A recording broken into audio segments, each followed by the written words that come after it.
Chapter 45-37. Xianxia couldn't figure it out. Finally, the vaccine was successfully developed, but why couldn't Xianxia hold on? Yu paced back and forth outside the operating theater, holding back his tears. He didn't dare to cry, and he didn't want to cry. He was afraid that if he cried and shed tears, little Xianxia would really leave him. Why should he cry when it wasn't confirmed yet? Yu forced himself to calm down. He turned to look at Xianxia, who was covering her face and waiting anxiously. However, he couldn't comfort her. Even he himself was worried sick. How could he pretend to be calm and comfort Mommy? Xianxia, didn't you always say that we have telepathy? Yu stared at the door of the operating theater and thought to himself, you always said that we don't have telepathy, so I definitely don't care about you. Can you hear my voice now? On the operating table, Xianxia lay weakly on the operating theater. His body was covered with machines and an oxygen respirator. He could vaguely hear a voice calling out to him. Xianxia, can you hear my voice? Xianxia opened his eyes wide. Even though the operating lights were glaring, he still opened his eyes wide. It was Yu's voice. He heard Yu's voice. He struggled to get up, but the nurse pressed him down. Don't be agitated. Doctor, why did the patient suddenly get up? He opened his eyes. He seems to have regained consciousness. The doctors and nurses gathered around. They were a little uneasy when they saw Xianxia's eyes wide open. Could it be the final radiance of the setting sun? Check the patient's heart rate and blood pressure immediately. Doctor, it's not good. His blood pressure is dropping rapidly. His heart rate is also declining. Resuscitate him immediately. Xianxia listened carefully. There was a flash of white light. Xianxia opened his eyes again. However, he was in a daze when he saw an empty darkness. In the darkness, he could vaguely see a thin figure standing there. He was a little confused and couldn't help but walk closer. As for the shadow in the camera, it swayed slightly and actually walked towards him. Xianxia was a little alarmed. He took half a step back until Yu's figure became clearer. Yu. Xianxia's eyes. In his chaotic dream, he even forget that he was still lying on the operating theater. Since last night, after his condition had worsened, he had been having many dreams. In a trance, he felt that he was in reality for a moment and in an illusion for a moment. He was gradually unable to distinguish between reality and illusion. When the boy saw him, he ran over excitedly and hugged his shoulders. You're not allowed to leave us. Do you understand? Xianxia was confused when he heard this. What did I do? The doctor said that your condition has worsened. You might not make it. You could no longer pretend to be calm. Her eyes turned red. Xianxia, you're not allowed to give up. Do you understand? Who said that my condition has worsened? Xianxia was baffled. Idiot, aren't I fine? Yu stared at his face for a long time before she finally said, Xianxia, thank you. Chapter 45-38. Thank you for appearing in my life. But don't leave so easily. It wasn't easy for me to fall in love with a brother like you. Are you going to abandon me for no reason? Yu was a little agitated. Xianxia, can you work harder? I heard from Mommy that the Capital Medical University has already developed a vaccine for this influenza. You have to hang in there, don't give up now. When Xianxia heard this, he finally understood what was going on. He looked around and realized that this world wasn't the real world. And Yu wasn't really standing in front of him. It was probably just an illusion. He was critically ill? Was it that serious? He had been in a coma for a long time. Even before he was critically ill, he had been in a coma for a long time and had been relying on the nutrient solution to sustain his life. Perhaps he had been too careless in the past. He had always thought that this influenza virus was probably just a relatively serious cold. When it worsened and became infected with pneumonia, Xianxia, who was optimistic by nature, didn't take it seriously. He felt that he would definitely be able to survive this dangerous period. He believed that he was the chosen one and that God wouldn't make things too difficult for him. Otherwise, he would still be able to easily turn danger into safety after walking through danger so many times. This was just a test. However, The deterioration of his condition was contrary to his optimistic thinking. Gradually, he even needed to use a ventilator to prevent himself from suffocating in his sleep, from being monitored for 12 hours to 24 hours a day, and later, from being able to ingest liquid food to only being able to use nutrient solutions to maintain vital signs. He slowly accepted the fact that this aggressive influenza was definitely not as easy to deal with as he had imagined. As the pneumonia spread, it slowly spread to his other organs. So, wasn't he in the real world now? Yu said to him, "You're in the resuscitation room now. Everyone is waiting for you, so you have to pull yourself together. You can't give up just like that, okay?" Xiao Yichen was a little confused. "I'm in the resuscitation room, idiot. Don't you feel anything?" Xiao Yichen did not know whether to laugh or cry. "I really don't feel anything." If not for Yu waking him up, his consciousness would still be in the chaotic space and he would not be aware of his current situation. "Yu, don't worry. I'll definitely get better." "That's all talk, I don't believe it." "Bus." Yu suddenly smiled with tears in her eyes and stretched out her pinky finger. "Unless you pinky swear with me." "Pinky promise." When Xiao Yichen saw this, he smiled helplessly and stuck out his pinky. "I really don't know what to do with you. Let's pinky swear then." "Pinky promise. Don't change your mind for 100 years. After Xiao Yichen finished speaking, he couldn't help but ask curiously. "Yu, I'm a little curious. You said pinky swear, but why did you have to hang yourself? And not to change for 100 years? Don't tell me that I have to hang myself for 100 years if I promise something to someone?" "Because," Yu rolled her eyes and explained helplessly, "hang yourself refers to the amount of strings of money in the past. For example, a string of coins. In ancient times, copper coins were not easy to keep, so they were strung together with a string so that they would not fall. Hang yourself was a metaphor for making a decision and not changing it. Do you understand?" "Okay." Chapter 45-39. "You're obviously keeping me in suspense." "Yes, I'm keeping you in suspense. Come and chase me if you can." Yu ran far away. Xiao Yichen could not help but chase after him. However, he saw a ray of white light at the end of the tunnel. It was getting bigger and bigger. Yu's figure gradually disappeared into the white light without a trace. Xiao Yichen chased into the depths of the white light. He felt his entire body being enveloped by a scorching light. His body gradually rose into the air. It was as if he was in the depths of an invisible sea. He was slowly floating to the surface. At this moment, it was as if an invisible hand was pulling him down by his ankle. Xiao Yichen kicked with all his might, trying to break free from the restraints on his ankle. However, the hand refused to let go. Xiao Yichen paddled with both hands, trying to float to the surface. However, no matter how hard he tried, he could not break free from the hand. He gradually sank deeper and deeper. "Let go." He kicked with all his might. Finally, the hand let go. Xiao Yichen took the opportunity to swim to the surface of the sea. He looked up, but all he could see was white. Then, he felt as if his soul was being sucked up by a powerful force. Beep, sizzle, thump. His body fell back onto the bed. Xiao Yichen suddenly opened his eyes. A thick layer of mist covered his breathing mask. The doctor was holding the pacemaker. When he saw that Xiao Yichen had finally opened his eyes, he asked in surprise, "How's his blood pressure? What's his heart rate?"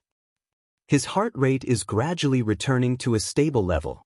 His blood pressure is slowly decreasing." The doctor opened Xiao Yichen's eyes and shone his pupils. He finally heaved a sigh of relief. "Little guy, you gave us all a fright. Don't make such jokes in the future. It's a miracle that he woke up. He's already been in the jaws of death for a few rounds. The other side refused to take him in, so he had to come back." Xiao Yichen's life was finally out of danger. The atmosphere in the operating theater gradually relaxed. "Don't scare us like this again. You know, you're the little celebrity of our quarantine zone. No one wants anything to happen to you." One of the nurses who doted on Xiao Yichen the most walked over and gently tugged at Xiao Yichen's hand. "That's right, Xiao Yichen. Promise us, okay? Once the vaccine is out, You'll be able to leave this place safely. Xiao Yichen was extremely weak. He struggled to break free from the hands of the Grim Reaper, using almost all of his strength. At this moment he could only nod slightly. He did not even have the strength to open his mouth to speak. Outside the operating theater, the operating lights finally went off. Yu Yu's heart skipped a beat when she saw the lights go off.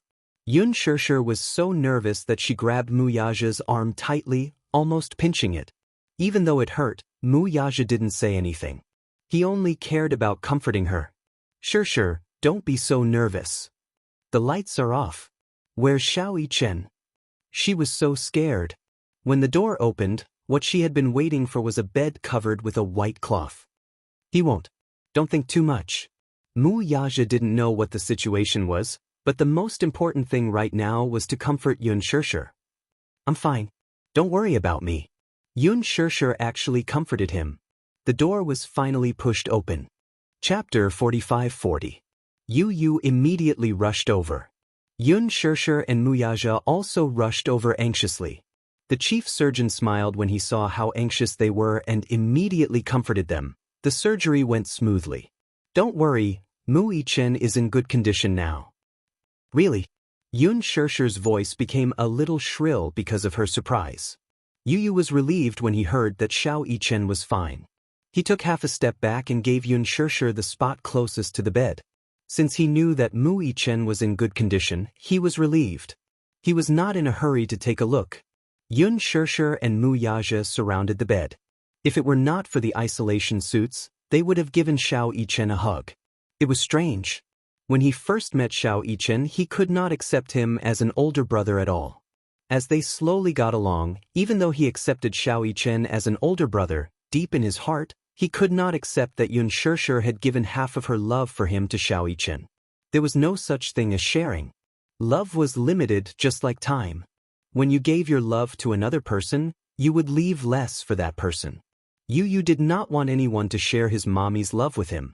But now, he hoped that Yun Shirshir would give Xiao Yichen more of her love. If it were not for this life and death experience, he would not have realized how important Xiao Yichen was to him.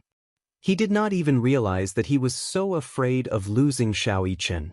In fact, he had opened his heart to Xiao Yichen long ago.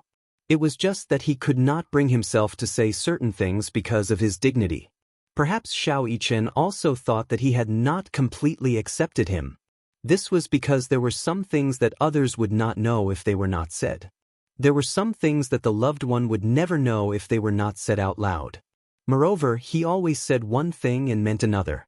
He clearly liked her, but said that he did not. He clearly loved her, but said that he did not love her. He clearly cared, but said that he did not care. He clearly hoped that Yun Shirshir would love Xiao Yichen more, but on the surface, he always pretended to be fighting with Xiao Yichen for her love. Xiao Yichen also misunderstood his words and actions. He thought that you cared more about Yun Shirshir's love than him as an older brother. Thus, he was very sensible and mature. He withdrew the portion that originally belonged to him. Little Yichen must be very lonely after all this time. He was still a child, so he should be more coquettish and unreasonable. However, he was so sensible and mature. He had a steadiness that was not expected of someone his age. Now, Mommy's love was going to be cut off again. But Yu Yu would work hard to fill the void that had existed for so long with his love. Unknowingly, his face was wet. Yu Yu reached out to touch his cheeks, only to realize that he had been crying unknowingly. Perhaps it was because he was too emotional. He was too emotional because Xiao Yichen was safe and sound. He wanted to give Xiao Yichen a big hug. He wanted to hug him tightly and say to him, "Xiao Yichen, welcome back. Xiao Yichen, welcome back." Chapter 45-41. At the same time, East Africa. Alice rushed to the hospital with a large team. She arranged the police around the hospital and entered the hospital with Hua Jin in disguise. Then, they sneaked into Gong Jie's room. In comparison, Gong Jie's room was relatively safe. However, outside the room, there was heavy security. The FBI had already monitored the entire room. Gong Jie was slightly injured. Although he had passed the critical period when he was first sent to the hospital, if the wound had not been infected, the FBI would not have had the chance to do so. When injured in East Africa, the scariest thing was the plague and wound infection, as well as the complications after infection and inflammation. Because of the war, there were corpses everywhere. It was also because of these corpses that bacteria and viruses spread wantonly. Hua Jin had just walked into the ward when he saw Gong Jie leaning on the bed in full armor. He was pleasantly surprised. Gong. He had just said one word when he realized that he seemed to be overly excited and immediately restrained himself. Gong Jie did not expect that Hua Jin would suddenly appear. He turned his puzzled gaze to Alice. Alice whistled and quickly distanced herself. It has nothing to do with me. He snuck in himself. Snuck in? Gong Jie was doubtful of this statement. Alice lifted Hua Jin's collar with a look of disdain and the corners of her lips twitched. Please, do you know how he snuck into the army? He stole the mercenary uniform and combat bag, wrapped himself up tightly, and then openly snuck in. I'm convinced that I didn't even notice. Gong Jie's expression turned ugly when he heard this. What are you doing here? Hua Jin casually made up an excuse. I'm just here to take a look. You came to a war-torn area to take a look? Gong Jie snorted coldly. If your words are posted online, you'll be called a brainless idol. Hua Jin heaved a sigh of relief. I'm not a public figure anymore. There's no need for such taboos. When he was a public figure, he had to be on tenterhooks with every word he said. Every nerve in his body had to be stretched taut. Even when facing the camera, every word and sentence had to be prepared by the public relations company. Every word was very meticulous. If it was an ordinary person, even if they made a few jokes in private, it would be harmless and no one would take it to heart. As for public figures, their flaws and strengths would be magnified infinitely. Even if it was an unintentional mistake, he would be consigned to eternal damnation. After leaving the entertainment industry for so long, he still hadn't gotten used to such a relaxed lifestyle. There were no paparazzi following them in the dark, and there were no busy drafts. Gradually, they could speak as they pleased. Alice glanced at Hua Jin from the corner of her eyes and said helplessly, Hey, do you have to be so arrogant? Why don't you just say that you're worried? Hua Jin was still stubborn. Who's worried? When Gong Jie heard this, his tense handsome face suddenly relaxed a little. You're here because you're worried about me? No. Hua Jin denied flatly and glared at Alice. If you talk nonsense again, you'll what? Chapter 45-42. Gong Jie looked at Hua Jin with a teasing gaze. The latter whistled awkwardly. She made it up. Got it. Of course, Gong Jie could tell that he was lying to him. Hua Jin snorted in his heart. What? Wasn't this man fine? He didn't have a broken arm or a broken leg like he had imagined. He thought that Gong Jie was seriously injured and trapped in East Africa. But in the end, his leg was fine, and so was his arm. He didn't even know how to cry the tears he had prepared all the way here. If he had known earlier, he wouldn't have come. He would have taken such a big risk. But that was how he acted in a fit of pique. He heaved a sigh of relief when he saw that Gong Jie was fine and had only suffered some minor injuries. He did not know how serious his injuries were, but at least he was not in any serious condition for now. Nothing was more important than a person being fine. Outside the hospital, the FBI has deployed many people. According to my observation, the hospital is surrounded by more than 20 agents. As for how many are outside the hospital, I'm not sure. Alice and Gong Jie sat opposite each other. The huge ward was filled with mercenaries. Gong Jie furrowed his brows in frustration. They won't give up until they catch me. They've schemed so much just to bring you back to the Nuremberg military court. I think those judges are already rubbing their hands and getting ready. If they can put you on trial, they can immediately retire with glory. That's not the problem. Gong Jie looked out of the window thoughtfully. I'm only thinking about one problem now. Huh? Alice looked at him in confusion. What's the problem? Gong Jie looked at her meaningfully. Do you still remember what day tomorrow is? Tomorrow?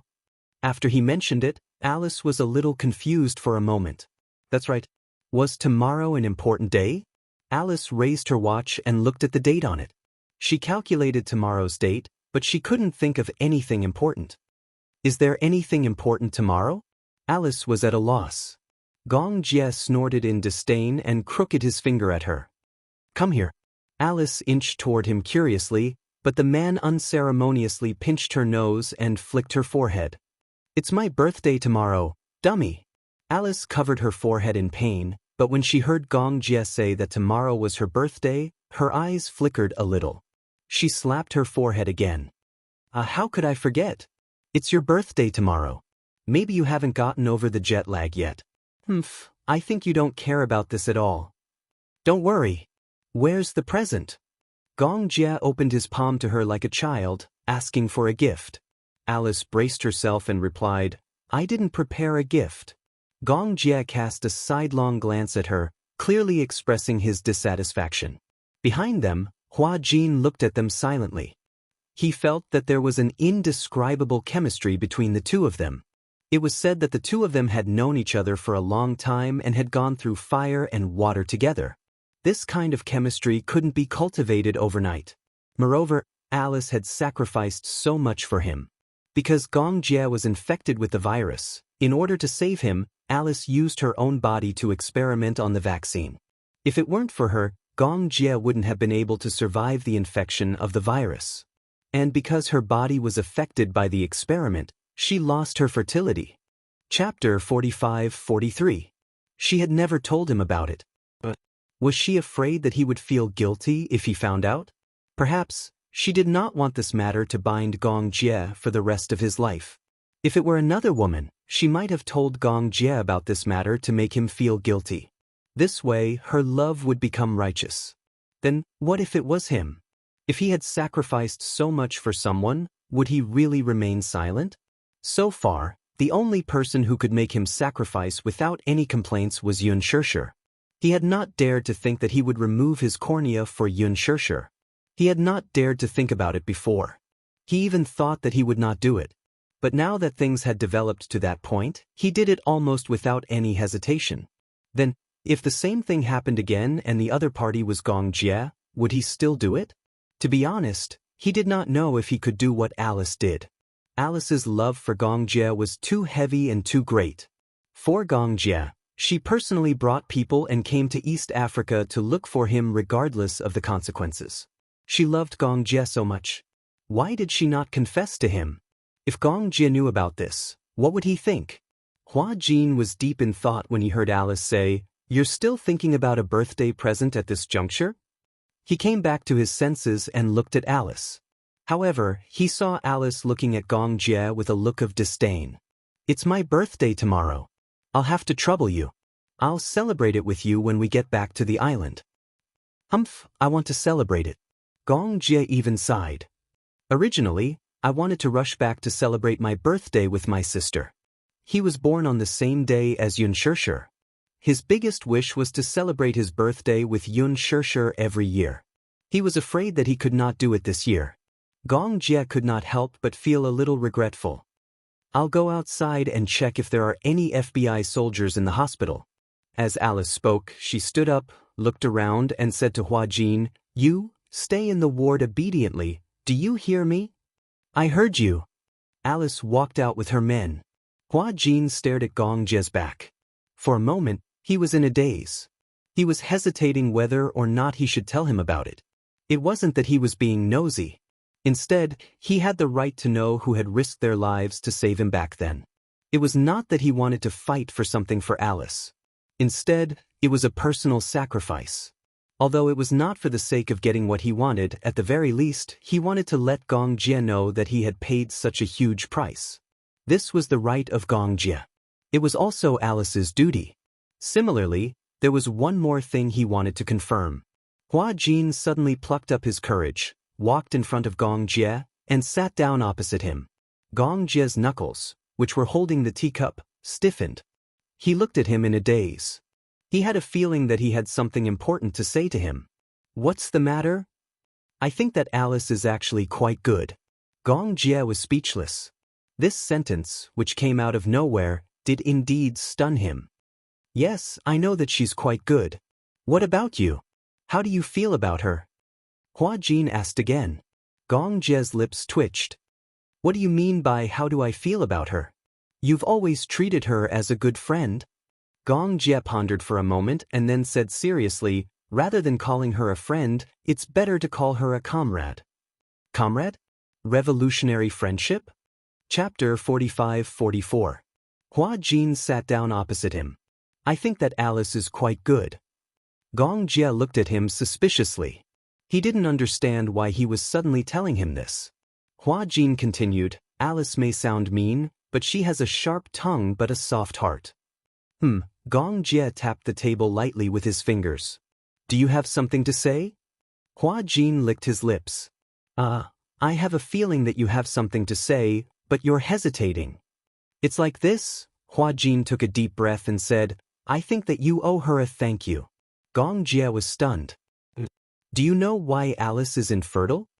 Gong Jie suddenly stood up when he heard this. He grabbed his collar and frowned slightly. You know, he had always wondered why Alice would lose her ability to conceive for no reason. However, no matter how he asked Alice refused to answer. Gong Jie had also secretly investigated this matter. However, there was nothing fishy about Alice's infertility. If Alice was said to be a woman whose private life was more chaotic, then perhaps because she was too indulgent and had too many abortions, or perhaps because she hurt her body because of her promiscuity, then it would be a different story. Although Alice was very good at talking, in fact, her love and private life could be said to be a blank slate. It was impossible to say that she was infertile from birth. But, as for the reason behind it, she had never mentioned it to her brother. Hua Jin knew the reason. Gong Jie couldn't help but feel agitated. He had always been troubled by Alice's infertility. Hua Jin saw that he was so nervous and asked, Are you very concerned about her? Of course. Gong Jie became anxious and asked, Don't you know? Tell me.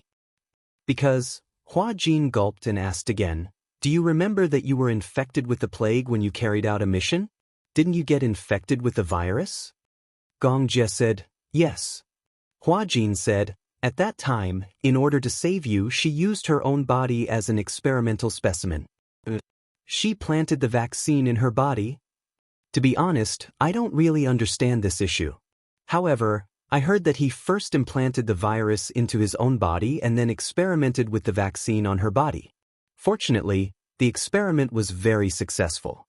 However, because of the infection with the vaccine, the virus destroyed many of her body's skills and she also lost her ability to reproduce. Although she won't completely lose her fertility, if she takes the risk of getting pregnant, there's a 99% chance that the fetus will be deformed. Gong Jie listened silently, and his eyes became darker and darker. She did that? She actually did this for him? No wonder.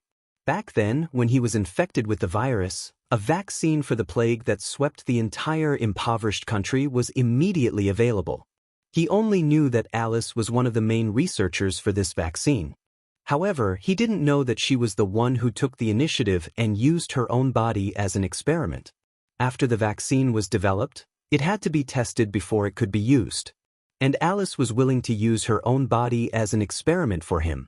Gong Jie immediately let go of Hua Jin's collar and supported himself on the table, somewhat unable to accept this fact. Chapter 45-45. I wanted to say it too, but Gong Jie turned to look at her.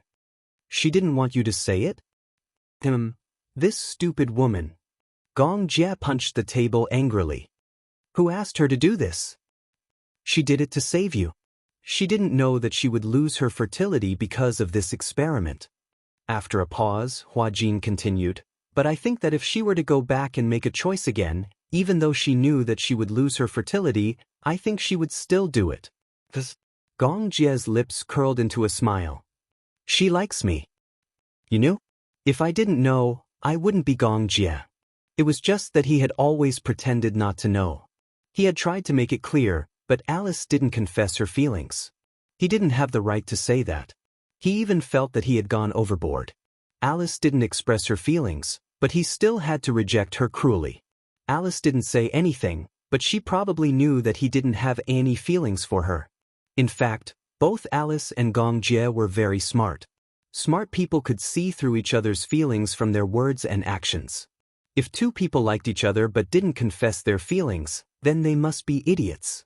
But two people who admired each other were probably like magnets. They didn't dare to be separated by anything. Their admiration for each other would bring them closer and closer to each other. And two people who didn't love each other, even if one of them was wishful thinking, the other would only step back and drift further and further away. Hence, Alice could tell that Gong Jie didn't like her. He had already made it very clear. How could she not know what was good for her? Hence, she didn't tell Gong Jie about this because she didn't want this to become a burden for him. Alice had always thought that if Gong Jie was destined to not be her life partner, then she would be his family. She could always protect him. Anyway, love would eventually turn into family. She didn't want to hold him back. When she found out that Gong Jie liked Hua Jin, she was really gloating. This was her little selfishness. If the man she liked didn't like her because he liked other men, then she still had a chance to comfort herself. Gong Jie sat down at the table with a serious expression. She didn't tell me because she didn't want me to be grateful to her.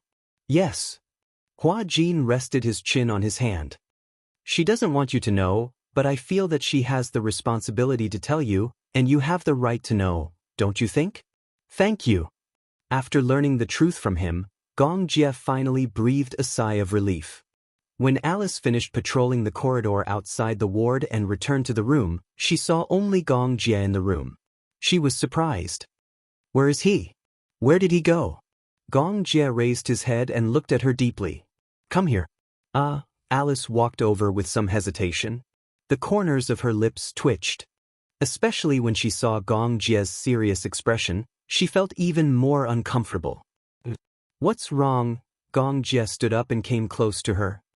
Let me ask you, is it because of me that you lost your ability to conceive? When Alice heard this, she froze on the spot as if she had been struck by lightning. I know everything. If Hua Jin didn't tell me about this, how long did you intend to keep it from me? Chapter 45-46. Alice didn't sound angry. Instead, she sounded powerless and helpless. She had been betrayed by Hua Jin despite trying so hard. She really didn't want Gong Jie to know about this matter. After all, this was a one-sided decision that she had made. Gong Jie wasn't responsible for it. Shouldn't I know the cause and effect of this matter? Gong Jie didn't think much of it. Why did you do that? I don't know. I just did it subconsciously, Alice said. At that time, it was also a spur of the moment. So, I want to hear the truth. Because, Alice shrugged and said in a very relaxed tone, because I like you. I like you so much that as long as you're alive, I'm willing to pay any price. She was such a simple-minded person. Liking someone probably meant that she wanted him to be good. Actually, this wasn't selflessness. It was just purely, she wanted him to be good. That was all. Alice hurriedly said, I didn't mean to hide it from you. I just didn't want to burden you and make you feel guilty because of this matter. Gong Jie said angrily, Do you think I'm worried about you? Or do you think I'll blame myself and feel guilty towards you because of this matter? You won't? Of course not. Alice actually heaved a sigh of relief. That's good then. It's not a big deal anyway. She was finally able to put down the huge rock in her heart. She was really relieved to hear that from her brother. Gong Jie looked at her relieved expression and, for some reason, felt tears welling up in his eyes. Earlier on, he had just said those words out of anger.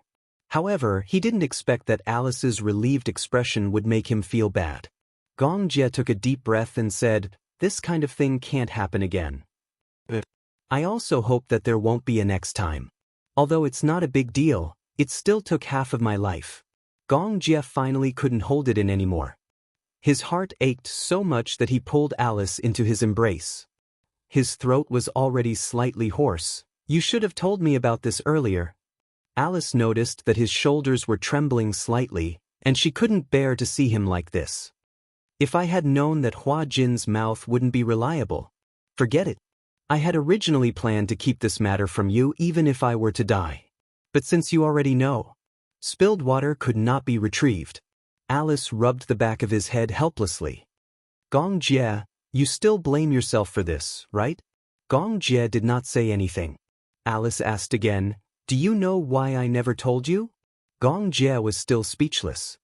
"Because," Alice said faintly, "I don't want you to treat me as your benefactor and feel grateful and guilty towards me. You should have told me. What's the point of telling you?" Alice shrugged. "Don't tell me that if I told you, my body would return to how it used to be? Or would I let you live the rest of your life with gratitude and guilt towards me? There's no need for that. It's not worth it." "It's worth it." His lips curled into a smile. "At the very least, I'll know who saved my life." Wow, after hearing that, shouldn't I be a little touched? Alice finally couldn't help but say, "Is this the only time I saved you?" Gong Jie was speechless. "Previously, I saved you so many times, but you didn't seem to thank me much." Chapter 45-47. That's different. Alright, I got it. Alice sighed helplessly. "If you really want to thank me, please try your best to make yourself happier." Gong Jie was stunned. "Do you think I'm selfless?" Alice snorted mischievously. "Of course not. I just hope that you can be happier. At least, you can live a peaceful life. Be happy with Hua Jin. Love life. Love life. At least, don't let me down for saving your life time and time again." When Gong Jie heard this, he suddenly laughed helplessly. Finally, he let out a breath that was stuck in his throat. "Yes, I will." "That's good." Alice asked again, "Is there anything else?" Gong Jie looked at her silently. Alice really couldn't stand his deep gaze. She felt awkward and inexplicably sad. She hurriedly said, "If there's nothing else, I'm leaving." With that, she turned around and left the room as if she was fleeing. Until she was far away from the room and in the corridor, she leaned against the wall and heaved a sigh of relief. Unknowingly, her eyes turned red. If she could be more selfish, when Gong Jie questioned her about this matter, she would definitely take the opportunity to confess to him. She would say, "Gong Jie, I like you. I love you. It's because I love you so much that I risked everything to save you, even if I had to sacrifice my fertility." Or rather, "Gong Jie, since I sacrificed so much to save you, are you going to be responsible for me?" She could totally use this matter to ask for a reward. However, she couldn't seem to do it. She couldn't open her mouth. As a doctor, she couldn't make any mistakes during surgery. Even the slightest mistake in the details could lead to unpredictable consequences. It was the same for love. If there was less love, it wouldn't be called love. If it was one-sided love, it wouldn't be called love. She might as well fulfill it. In fact, words like, "I'd rather Gong Jie like a man than a woman," were all against her heart. They were just said for Hua Jin to hear. But in reality, she knew better than anyone that Gong Jie liked Hua Jin only because Hua Jin happened to be a man. He did not only like men. She couldn't possibly ask Gong Jie to reciprocate her love just because she had sacrificed so much. Being good to a person is voluntary. Similarly, loving a person is voluntary. However, just now, when she said, "I really love you," he almost said it out loud. Alice tightly covered her mouth. For the first time in her life, the urge to cry overcame her reason, and tears suddenly gushed out of her eyes. Hua Jin happened to pass by and vaguely saw Alice leaning against the wall, covering her mouth and biting her knuckles as if she was crying. He walked over worriedly, but when he got closer, he realized that Alice was really crying. "What's wrong?" Hearing Hua Jin's voice, Alice raised her head and glared at him fiercely. She sobbed and said, "Hua Jin, you betrayed me." "Why did you tell Gong Jie about that?" Alice said angrily. "Gong Jie knew about this and came looking for me. I was the one who told him." Hua Jin had a matter-of-fact look on his face. "I think he should know about this. He has the right to know. Why can't you tell him?" "Traitor!" Alice was angry when she saw him. Chapter 45-48. Hua Jin said, "You can say whatever you want. Anyway, I think Gong Jie has the right to know about this." "What about you?" Alice suddenly became aggressive. "Do you like Gong Jie?" Hua Jin suddenly didn't know how to reply. He turned his face away awkwardly. "Why are you asking this question?" "Hua Jin, do you know that sometimes I really want to beat you up?" "You obviously like Gong Jie too, don't you?" Hua Jin immediately retorted, "When did I? If you don't like him, why did you take such a big risk and come all the way to East Africa to look for him? If you don't like him, why do you blush every time you see Gongjia? If you don't like him, why can't you sleep well the whole night because you're worried? Who's here for him?" Hua Jin felt wronged. "I just want to experience what it's like to be a mercenary on a mission." Alice couldn't help but sneer. "So how long are you going to say one thing and mean another? How am I saying one thing and mean another? If you continue to say one thing and mean another, I'll really beat you up," Alice said angrily. "The one who's favored is indeed fearless. Have you ever considered my feelings? You clearly know that Gongjia likes you, and you like Gongjia too. Why can't you just admit it? Is your reputation so precious? Gongjia can put down his status as the young master of the Gong family to confess his feelings to you. Why don't you admit your feelings? Is it really that difficult for you to admit that you like Gongjia?" With that, Alice curled her lips in self-mockery. "Do you know how envious I am of you? You have to know that it's not easy for two people to like each other. Most people, the person they like doesn't like them, and the person they like doesn't like them. They always miss out on love. What about you? Don't wait until you really miss out on love and regret it. What about you?" Hua Jin said angrily, "Aren't you the same? Don't you like Gongjia? Why didn't you say a word or tell him? Don't tell me you're just going to watch him pass by? Because he already knows everything. Whether I say it or not, the effect will be the same." Hua Jin said angrily, "How would you know if you don't try? What if he likes you a little? There's no need for that. It's different. Even if he knows about it, you didn't tell him about it in front of him. At least, tell him about your feelings." Alice suddenly turned her head and looked at him with tears in her eyes. "You want me to confess in front of him and be rejected once? That's not what I meant. Or do you want me to beg for his mercy in front of him?" Hua Jin was at a loss for words. He didn't." Alice almost exhausted all her strength. "It's not a big deal. As long as you work hard, it will be useful. If she didn't like him, she didn't like him.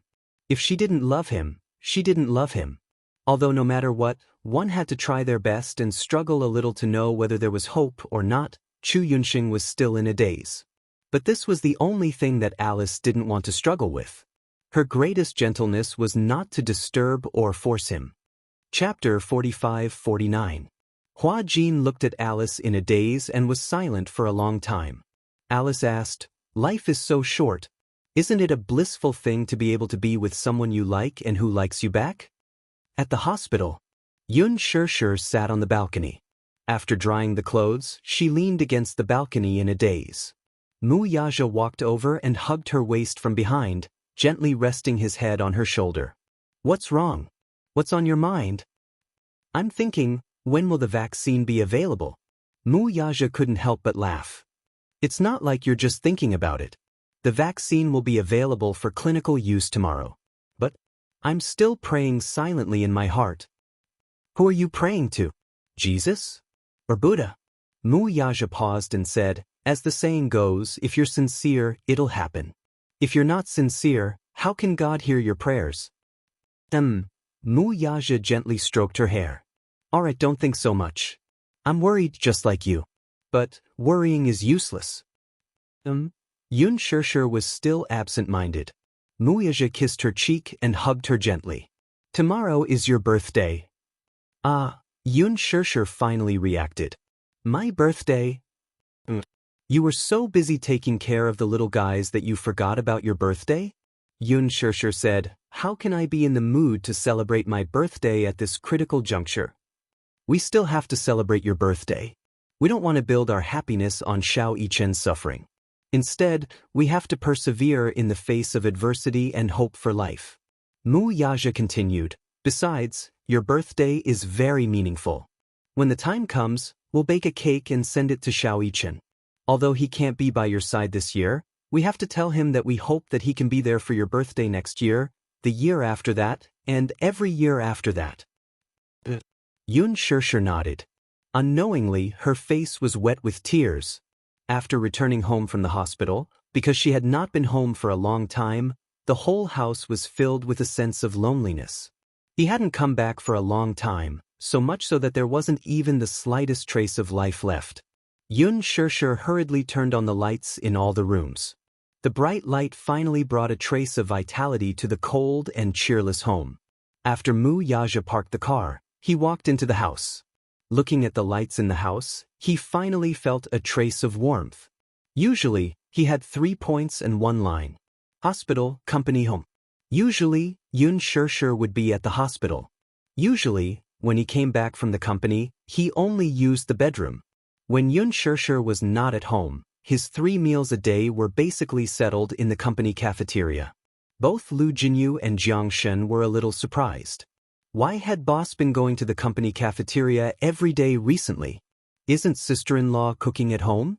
Looking at Wuxia's depressed expression, could it be that the two of them had quarreled? That's impossible. They are clearly very loving and respectful to each other. They could vaguely tell that Wuxia had been preoccupied with a lot of things recently. He was a little absent-minded when it came to company matters. However, Wuxia didn't say anything to them. They didn't dare to ask too much. In front of Xianxia, he was her husband. In front of Yueyao and Xianxia, he was a father. It was only in the company that he was a man of flesh and blood. Chapter 45-50. He was also afraid. Guilt seemed to be the last straw, and it was about to crush him. When he thought back to Xianxia's childhood, he realized that he was not a good father. He did not care for others, nor did he love others. It was only after he got together with Xianxia that he learned how to care for and love children. Thanks to Yueyao, he was finally promoted to a qualified stay-at-home father. As for Xianxia's childhood, he could no longer make up for it. Xianxia was very strong-willed. He was never willing to say anything, but it could be seen that Xianxia was very envious of both Yu and Yueyao. It was the kind of envy that came from deep within his bones. However, he had always been so sensible. He was so sensible that it made one's heart ache. With such a pity, Wuxia was worried that he would never have the chance to make up for Xianxia. At night, negative emotions came and went as one wished. He had not had a good night's sleep for a long time. Now that he was home, he finally felt a trace of the warmth of home. It more or less dispelled some of the loneliness in his heart. He sat on the sofa and looked in the direction of the living room. He listened to the sound of Xianxia beating eggs and mixing flour. Xianxia did not feel very uncomfortable about the cake. However, she had been practicing her baking skills with Yu. She had also improved a little after killing so many people. After a while, she finished mixing the dough and made a cake embryo. Then she put it into the oven. An hour later, the cake embryo was taken out. During this time, Xianxia had already prepared the condensed milk, mousse, chocolate, Oreo, cookies, and other ingredients. She smoothed the condensed milk and mousse bit by bit. When the final cake was out of the oven, Xianxia looked at the cake that was pretending to be perfect and called Wuxia over happily. Wuxia walked over and looked at the cake. He was very satisfied. Although my skills have deteriorated a little, it's still considered exquisite. I haven't made it in a long time. I'm indeed a little rusty. Xianxia dipped the remaining mousse on her finger and brought it to Wuxia's mouth. Here, try it. Wuxia took a bite and licked it. He raised his eyebrows in satisfaction. The taste is not bad. Right? Xianxia was very pleased. At least this proves that you haven't regressed too much. Where's the packaging? The two of them sealed the cake in a box and put it in the fridge. At night, he would not go to the hospital. Gu Jinglian and Chu Ho stayed behind to take care of her, while Xianxia and Wuxia came back to rest for a while. The two families reached an agreement, taking turns to keep watch at night. This way, the pressure on the various families would lessen. Although people could rest in the hospital, they were provided with foldable single beds, which were not comfortable to sleep on. If they did not sleep well, it would affect their condition in all aspects. This was especially true during company meetings. There were several times when Wuxia dozed off in front of several employees. Lu Jinyu and Xianxia were dumbfounded. When they got home, they took a comfortable hot bath. The two of them hugged each other and lay on the bed, feeling extremely comfortable. After so many days of stressful life, they finally relaxed a little at this moment. Yun Shirshir lay on Muyaja's chest and asked worriedly, "Will Xiao Yichen really be safe?" Muyaja opened his eyes. Actually, he was not sure about this, but, "I believe that my son is blessed by the heavens. He will definitely be fine." Chapter 45-51. As she spoke, Yun Shirshir laughed self-deprecatingly. People only realize how precious that person is when they are on the verge of losing them. Thinking back, Xiao Yichen has always been very sensible. That day when he was critically ill, I was waiting outside the door and kept thinking about it. I feel like I owe him too much. In the future, there will be plenty of opportunities to make it up to him. I'm just afraid that there won't be any more opportunities. Don't say such things that destroy the morale of our own people. Muyaja paused for a moment and immediately comforted her. The vaccine has already been developed. Don't think too much. Don't let your imagination run wild. Go to bed early. Okay. Yun Shirshir closed her eyes and lay on his chest. It was rare for her to sleep so peacefully. The next day, the sun was shining brightly. The gloomy weather for a few days finally came to an end. The sun was shining brightly and the weather was good. Yun Shirshir woke up and drew the curtains. Receiving such warm sunlight, the gloominess in her heart finally dissipated a little. Yun Shirshir woke up early in the morning and was busy in the kitchen. Besides the cake, she also had to prepare some dishes. Muyaja applied for leave and brought the cake to the hospital with Yun Shirshir. Gu Jinglian and Chu Ho were a little confused when they saw that they came with a cake. "Whose birthday is it?" Yu immediately said, "Mommy's birthday." "I remember." Yueyao was also beaming with joy. The atmosphere in the hospital was always oppressive. It was rare that Yun Shirshir's birthday happened, so it seemed to add some joy. "Since we're in the hospital this year, we won't hold a grand birthday party." Yun Shirshir placed the cake on the table and placed the dishes one by one on the table. Chu Ho was very happy. "It would be even better if there was wine. Let's drink a few glasses." Muyaja raised his eyebrows. "There is." He took out a bottle of champagne from his handbag and even brought a wine glass with him. Even if they were in the hospital, the ceremony of a birthday celebration could not be lacking. Yueyao lay on the table, drooling as she stared at the cake. Suddenly she asked, "Then, what about Xiao Yichen? Can he eat a birthday cake?" "Cut him a slice first, and when we're done eating, send this slice of cake to the quarantine zone." Yueyao's eyelashes drooped in disappointment. Yun Shirshir immediately guessed what he was thinking. He squatted down and gently scratched her nose. "Yueyao, that won't do. If the cake is sent in, we can't eat it. The quarantine area is a sterile area. There are a lot of bacteria outside, so my brother can't come out to celebrate his birthday with us." Yueyao said, "Then I'll eat less and leave more for my brother." "Yueyao, be good.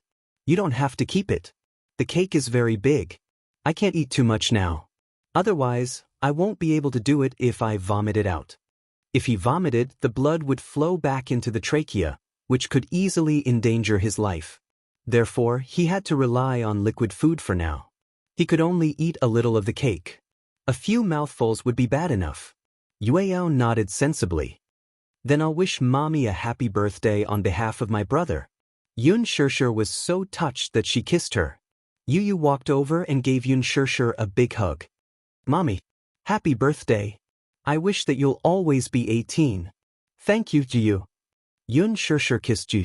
Gu Jinglian and Chu Ho gave their blessings one by one. Because of this accident, the relationship between the two families became much better than before. Especially Muyaja and Gu Jinglian, who even knew how to tease each other. Chapter 45-52. Chu Ho inserted candles into the cake. The candles were shaped like numbers, and Gu Jinglian drew the curtains in the ward.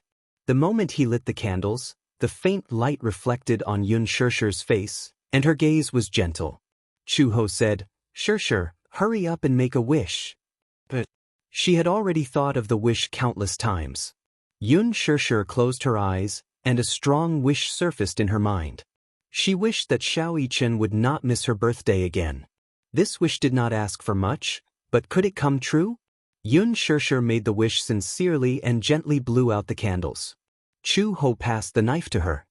Yun Shishir cut a piece of cake and put it aside. This piece was for Xiao Yichen. She also cut another piece and put it together with Xiao Yichen. Chu Ho was a little surprised. Who is this for? Have you forgotten?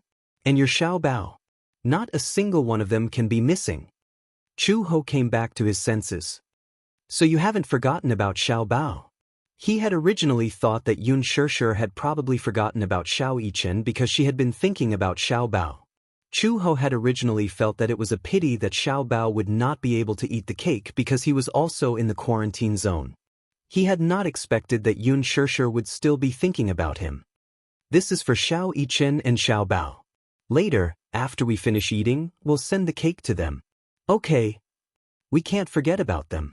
After dividing the cake evenly, Yu took a portion for Yueao and another for Jing Yang. The little guy was eating with relish. Although cake was not a rare thing, and the little lads had been living in good conditions since they were young, they were sick of eating all kinds of cakes. However, in such an environment, staying in the hospital for so many years, they had to eat nutritious meals. It was rare to have cake in such a boring diet, so it was considered a novelty. Yu even felt that this cake was the best thing he had ever eaten in the world. Yu raised the cake and asked, "Mommy, did you make this cake?" Wow! Yu looked at her with admiration. This cake is probably the best thing I've eaten since I came to this world. Yun Shishir, Mu Yaja could not help but say, "Is it? I feel that my cooking skills haven't changed. You've been eating nutritious meals in the hospital all this time. It's a rare occasion you get to eat cake, so you think it's delicious." Upon hearing this, Yu thought about it for a while. Then he complained to Yun Shishir, "Mommy, Daddy said that your cake tastes awful." Mu Yaja resisted the urge to hit him. "Did I say that? You're trying to drive a wedge between us." "That's right." Yu said eloquently, "I said that Mommy's cake is delicious, but Daddy said that I've been eating too much nutritious meals in the hospital and that's why I've lost my sense of taste." Yun Shishir looked at Mu Yaja meaningfully. Mu Yaja explained, "That's not what I meant." "But it sounds like that to me." Chu Ho's tone was as if he wanted to see the world in chaos. Mu Yaja opened his mouth but could not say a word. Gu Jinglian also nodded seriously. "Don't explain. Any explanation is a cover-up." As Yueao ate the cake, Mu Si's mouth was full, but he still nagged, "If Daddy doesn't like Mommy's cake, then Daddy shouldn't eat it." Chapter 45-53. Yueao was not angry. Instead, she enjoyed Mu Yaja feeding her personally. Yu was amused by Yueao. It's best that Daddy doesn't eat. This way Yueao can eat more, right? Yueao finished a piece of cake in the blink of an eye. Then, she turned to look at Mu Yaja and opened her mouth wide again. Everyone couldn't help but think of a baby bird waiting to be fed. They straightened their necks and opened their mouths wide, waiting for their mother to feed them. Mu Yaja patiently fed her a small piece of cake. Delicious. Yu Yao happily swayed her head from side to side as she ate the delicious cake. When everyone saw this, they couldn't help but smile. Gu Jinglian's eyes were fixed on her. Chu Ho saw him staring blankly and couldn't help but nudge him on the shoulder. "Why are you staring at someone else's daughter?" Mu Yaja was shocked when he heard this. He quickly shielded his precious Yueao and looked at Gu Jinglian warily. "What are you doing?" Gu Jinglian was caught red-handed and turned his handsome face away awkwardly. Chu Ho laughed. "I think someone is envious. Envious of having a little princess." Yun Shishir was surprised. "Hey, didn't you have twins? Jingyan, where's your Xianxia?" At the mention of Xianxia, Gu Jinglian's usually arrogant face was filled with disappointment. Chu Ho laughed even harder when he heard this. Xianxia is not close to him. Not close? Yun Shishir looked at Gu Jinglian, who was secretly sulking in surprise. She then turned to look at the father and daughter, who were snuggling happily in Mu Yaja's arms. She could not believe it.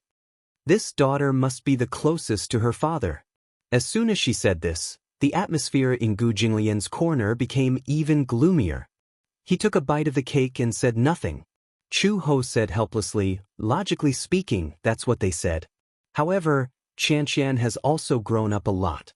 She can call her mother, brother, and Uncle Fu. She can recognize everyone except for Jing Lian. She cries for me to carry her as if Jing Lian is a demon king. Yun Shirshi's mouth twitched when she heard that. Wasn't that right? Wasn't Gu Jinglian the great demon king himself? Could it be that his killing intent was too strong?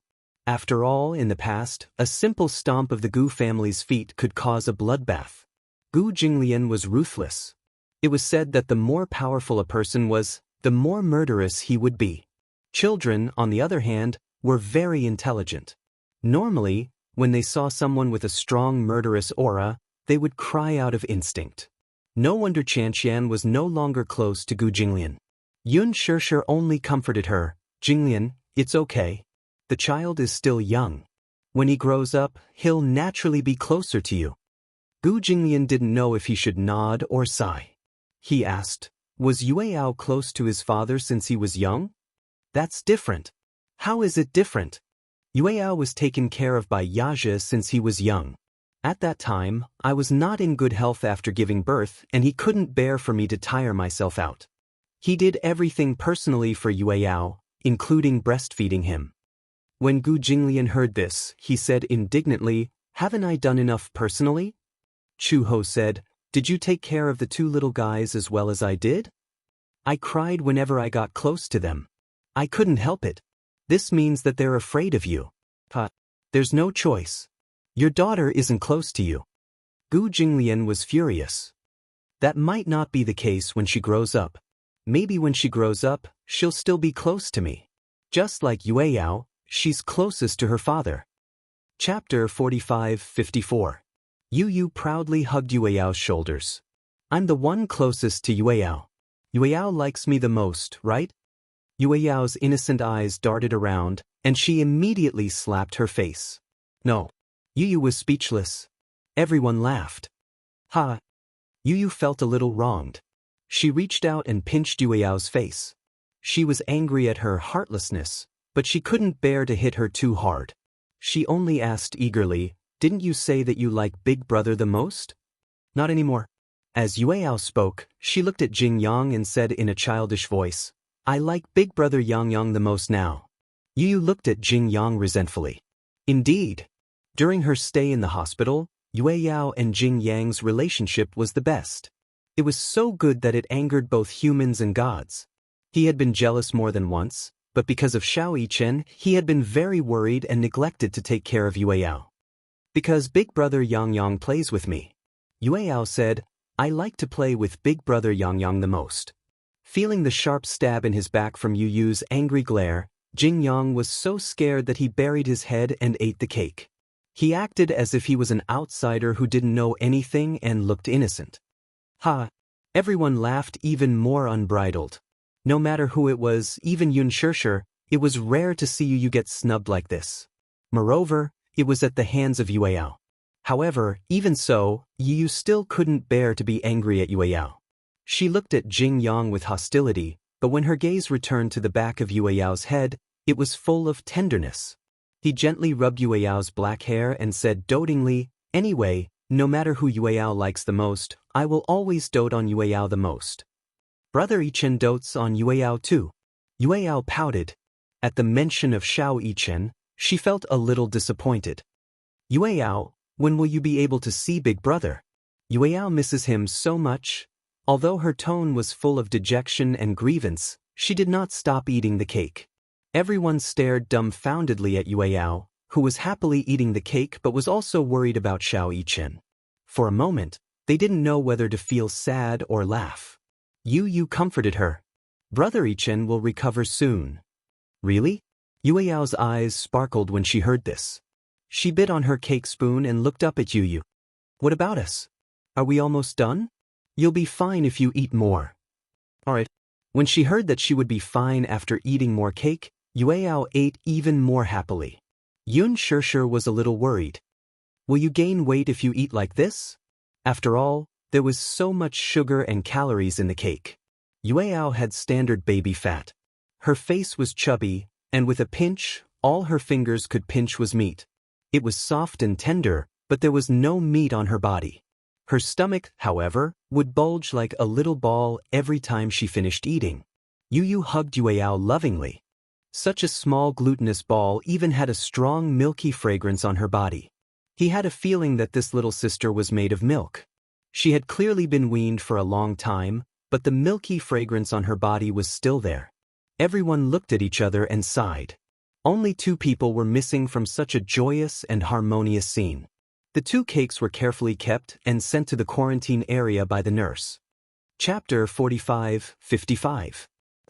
A cake? Xiaobao asked the nurse. Whose birthday is it? Mu Yichen's mother.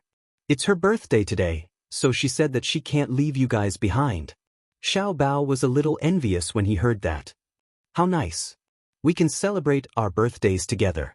The nurse squatted by the bed and comforted him. Eat this cake and get better quickly. Then you can leave this place quickly. Okay. Thank you, Auntie Nurse. When the cake was sent to Xiao Yichen's ward, Xiao Yichen had just finished his drip.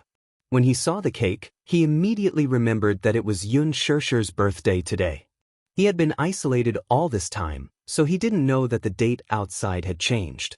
The concept of time had been deeply blurred because he was isolated from the world. It was a little regretful. He couldn't accompany his mommy and sing her a happy birthday song on her birthday this year. When will I recover? He was really tired of this place. Xiao Yichen was vexed.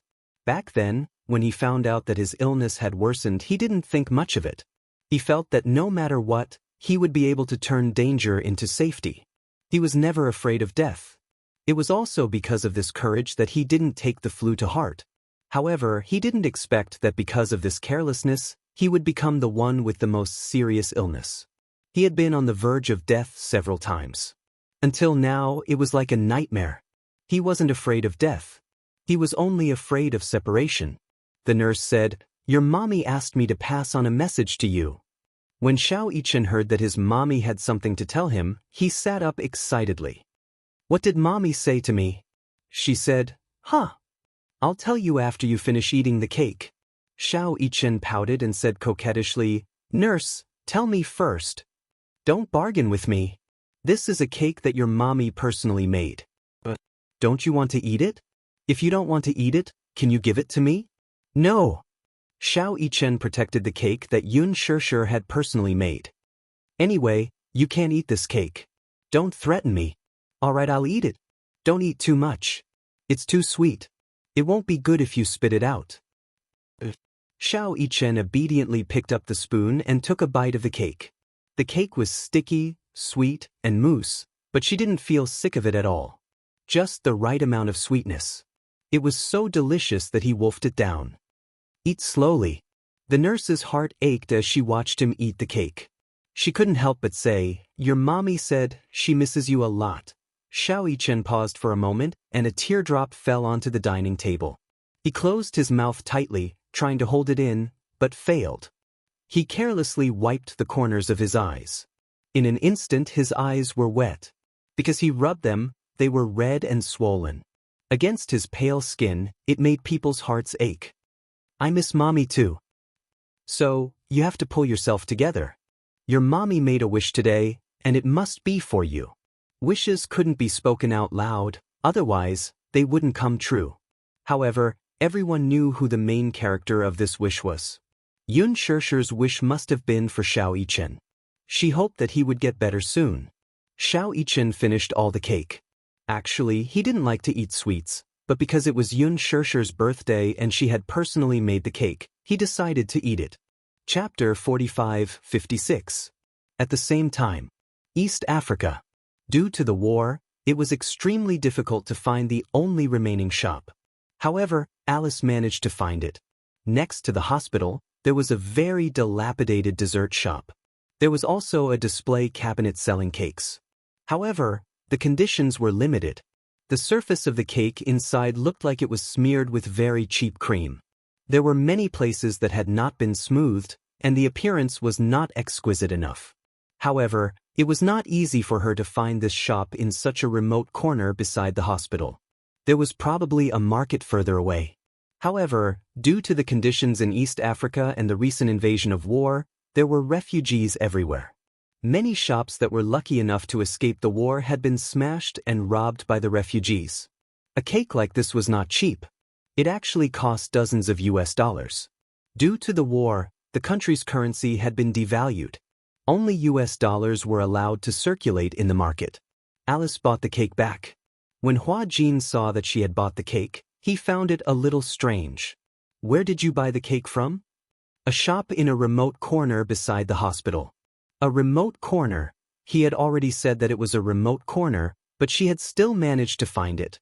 Alice paused and said, "Luckily, it's a remote corner, so it hasn't been robbed clean by the refugees. Many conspicuous shops beside the hospital have been robbed and closed. This place is remote, so it's still open." It's Xiaojia's birthday today. Have you prepared a gift? Hua Jin frowned. I have prepared it. What gift? It's a secret. Hua Jin glanced at her coldly. I can't tell you. But it's not a gift for you. Why are you so agitated? When Alice heard this, she also asked for a snub and whistled. It must be some shameful gift. With that, she carried the cake in. In the ward, Gong Jie was leaning against the window and drinking coffee.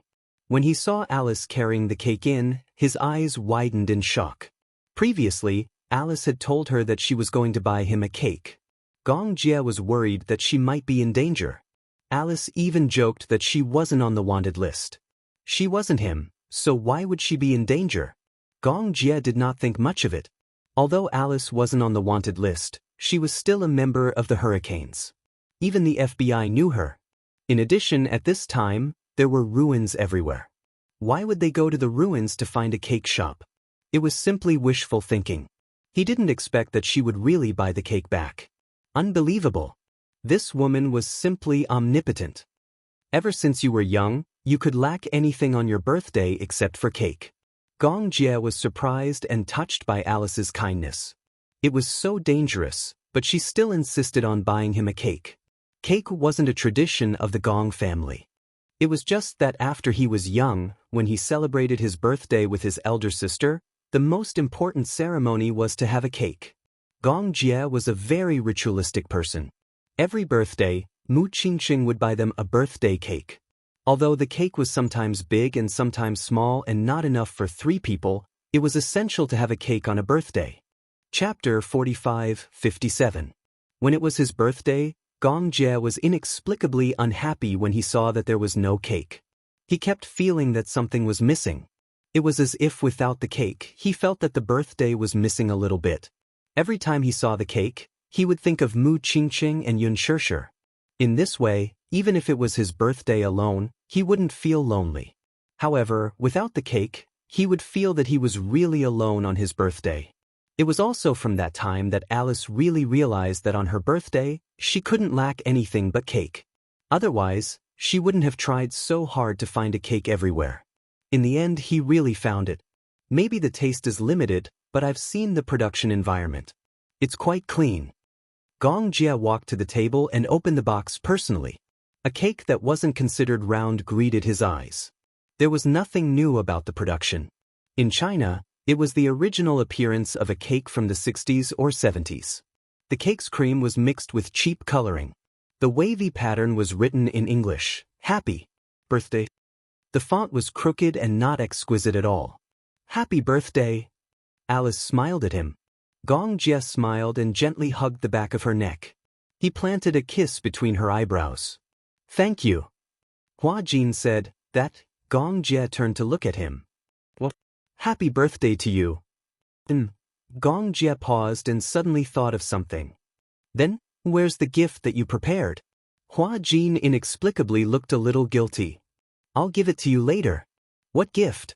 You're being so mysterious." Gong Jie didn't probe further. He casually dipped his finger in some cream and put it into his mouth. It was unexpectedly delicious. It's so sweet.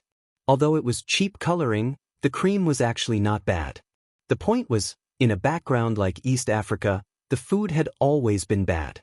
The cake placed here was already considered a luxury. Hua Jin also took a bite. His appetite wasn't as picky as Gong Jie's, but he felt that the cake wasn't delicious. He didn't like cream. "This year, only Hua Jin and I will celebrate your birthday with you." Alice looked at the cake again. "But we were lucky. No matter what, we still found the cake." She actually still remembered. He couldn't live without a cake on his birthday. Gong Jie was a little touched. He pursed his lips and prepared to cut the cake. Hua Jin stopped him. "Aren't you going to light a candle and make a wish?" Alice chimed in. "Yeah, make a wish. Little Jie, make a wish." "I don't know what to wish for." "Think about it." As Alice spoke, she took out the only candle that the boss had given her and lit it. In the dim candlelight, Gong Jie closed his eyes and made a perfunctory wish. This year's birthday wishes, Hua Jin and Alice looked at him seriously. Gong Jie said, "World peace." Hua Jin, Alice was speechless. The two of them tacitly fell silent. World peace? Who was he kidding? They didn't know why, but when this wish came out of Gong Jie's mouth, it didn't sound convincing at all. Hua Jin muttered, "With you around, the world won't be peaceful." Gong Jie glanced at him coldly. He casually dipped some cream in it and forced it into his mouth. "Eat your cake." Chapter 45-58. He was the biggest obstacle to world peace, okay? 70% of the world's wars were caused by hurricanes. How dare he wish for world peace? When Gong Jie heard this, he glared at him fiercely. Hua Jin suddenly felt guilty and cowered. He quickly raised his wine glass and toasted him. "Cheers." That sincere expression of his seemed to be trying to curry favor with him. Gong Jie did not stoop to his level. Alice also poured a glass of wine and clinked it with his. "Shao Jie, I'll toast to you." Unknowingly, half a round of drinking had passed. Alice and Gong Jie had good alcohol tolerance, but tonight, the two of them had finished 12 bottles of champagne. Whether it was Gong Jie or Alice, they were both a little drunk. In the end, they were no longer drinking for the sake of drinking, but for the sake of their lives. Gong Jie was still a little sober, but Alice was already beyond drunk. She pointed at Gong Jie, wanting to take advantage of the night to compete with him. Hua Jin could not help her up, so he had no choice but to contact other people. Only then did they drag Alice away. When he returned to the room, he saw Gong Jie leaning against the floor-to-ceiling window with his head leaning weakly against the window. Out of the corner of his eye, he saw Hua Jin walk in, but he did not move. It could be seen that he had drunk a lot, so much so that he was dizzy. His whole body was limp and weak, like a large doll lying limp by the window. Hua Jin walked over and stretched out his hand, wanting to help him to the bed. However, Gong Jie suddenly looked at him childishly, spread his hands, and pursed his lips. He actually had a hint of coquettishness. "What? Where's my present?" Gong Jie said eloquently, "It's my birthday today, and you didn't prepare a present for me? What present do you want?" "I don't care, I want a present." Gong Jie began to lose his temper. "If you don't give me a present, I won't remember." "All right, I'll give you a present. Get up first." Hua Jin was half joking and half fawning. His strength was limited, and drunken people were always scoundrels, so he couldn't do anything to him. Thus, in desperation, Hua Jin tempted him with a birthday present. "If you lie down on the bed obediently, I'll give you the birthday present I prepared." When Gong Jie heard this, he smiled meaningfully. "You're lying. You didn't prepare a gift for me at all." Gong Jie was suddenly very angry. "You don't even know my birthday. How is that possible?" "Of course I know your birthday." He always remembered Xianxia's birthday, and Xianxia's birthday was naturally Gong Jie's birthday.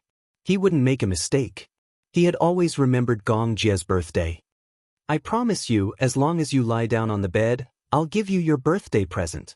When Gong Jie heard this, he really stood up obediently. With Hua Jin's support, he finally walked to the side of the bed and sat down heavily. The soft bed collapsed slightly. The moment Gong Jie lay down on the bed, he hooked his long arm around Hua Jin's neck and pulled him into his embrace. Hua Jin lifted his head from his chest and glared at him angrily. However, he saw him cupping his face and asking seriously, "Where's the present?" God knew how much he couldn't wait to see his present. Chapter 45-59. Look carefully, the gift you want is right here. With that, Hua Jin cupped the man's face in his hands and pressed his lips against the latter's. The sudden kiss made Gong Jie, whose mind was in a mess because of the alcohol, even more dizzy. Originally, he had drunk a few more bottles out of excitement that night, and his whole body was dizzy. Hua Jin's kiss had really wiped out his last bit of rationality. Hua Jin. He actually took the initiative to kiss him. Was his so-called gift referring to this kiss? Or Gong Jie had no time to think. Almost instinctively, he flipped over and easily pinned him under his body. Pinning the man's hands to the side of the pillow, Gong Jie lowered his head and took the initiative to kiss the other aggressively. Hua Jin's breathing quickened. Only God knew how difficult it was for him to take this step. Ever since Alice said those words to him the day before, he couldn't calm down for a long time. He had always thought that Gong Jie's so-called liking for him was actually just a moment of interest. Most of the liking had nothing to do with love. It was only because of loneliness, because of the desire for warmth, because of a moment of interest. However, after the interest, one would realize that one didn't really like the other person that much. Many feelings were often just the product of loneliness.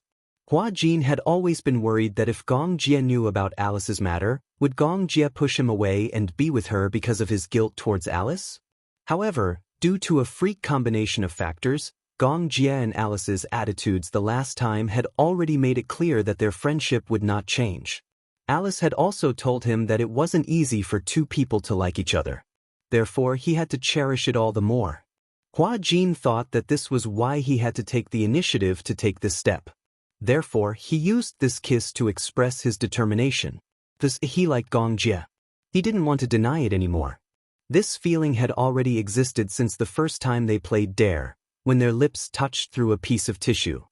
His feelings for her were definitely not just a moment of interest. However, at that time, he didn't think much of this feeling. He didn't think it was out of love and affection, therefore he suppressed himself again and again, but he didn't expect that unknowingly he had already fallen deeply. Liking someone was something that couldn't be suppressed, especially when the other party also liked him. The more he felt suppressed, the more painful it was. If Gong Jie didn't like him, it would be fine. However, Gong Jie also liked him. Since both of them liked each other, then, let's be together. Don't care about the uncertain future or whether they could walk to the end. Love was in the present. At the thought of this, Hua Jin gently hugged the back of Gong Jie's neck and responded to his kiss even more deeply. Unknowingly, half of the shirt on his body had already been taken off.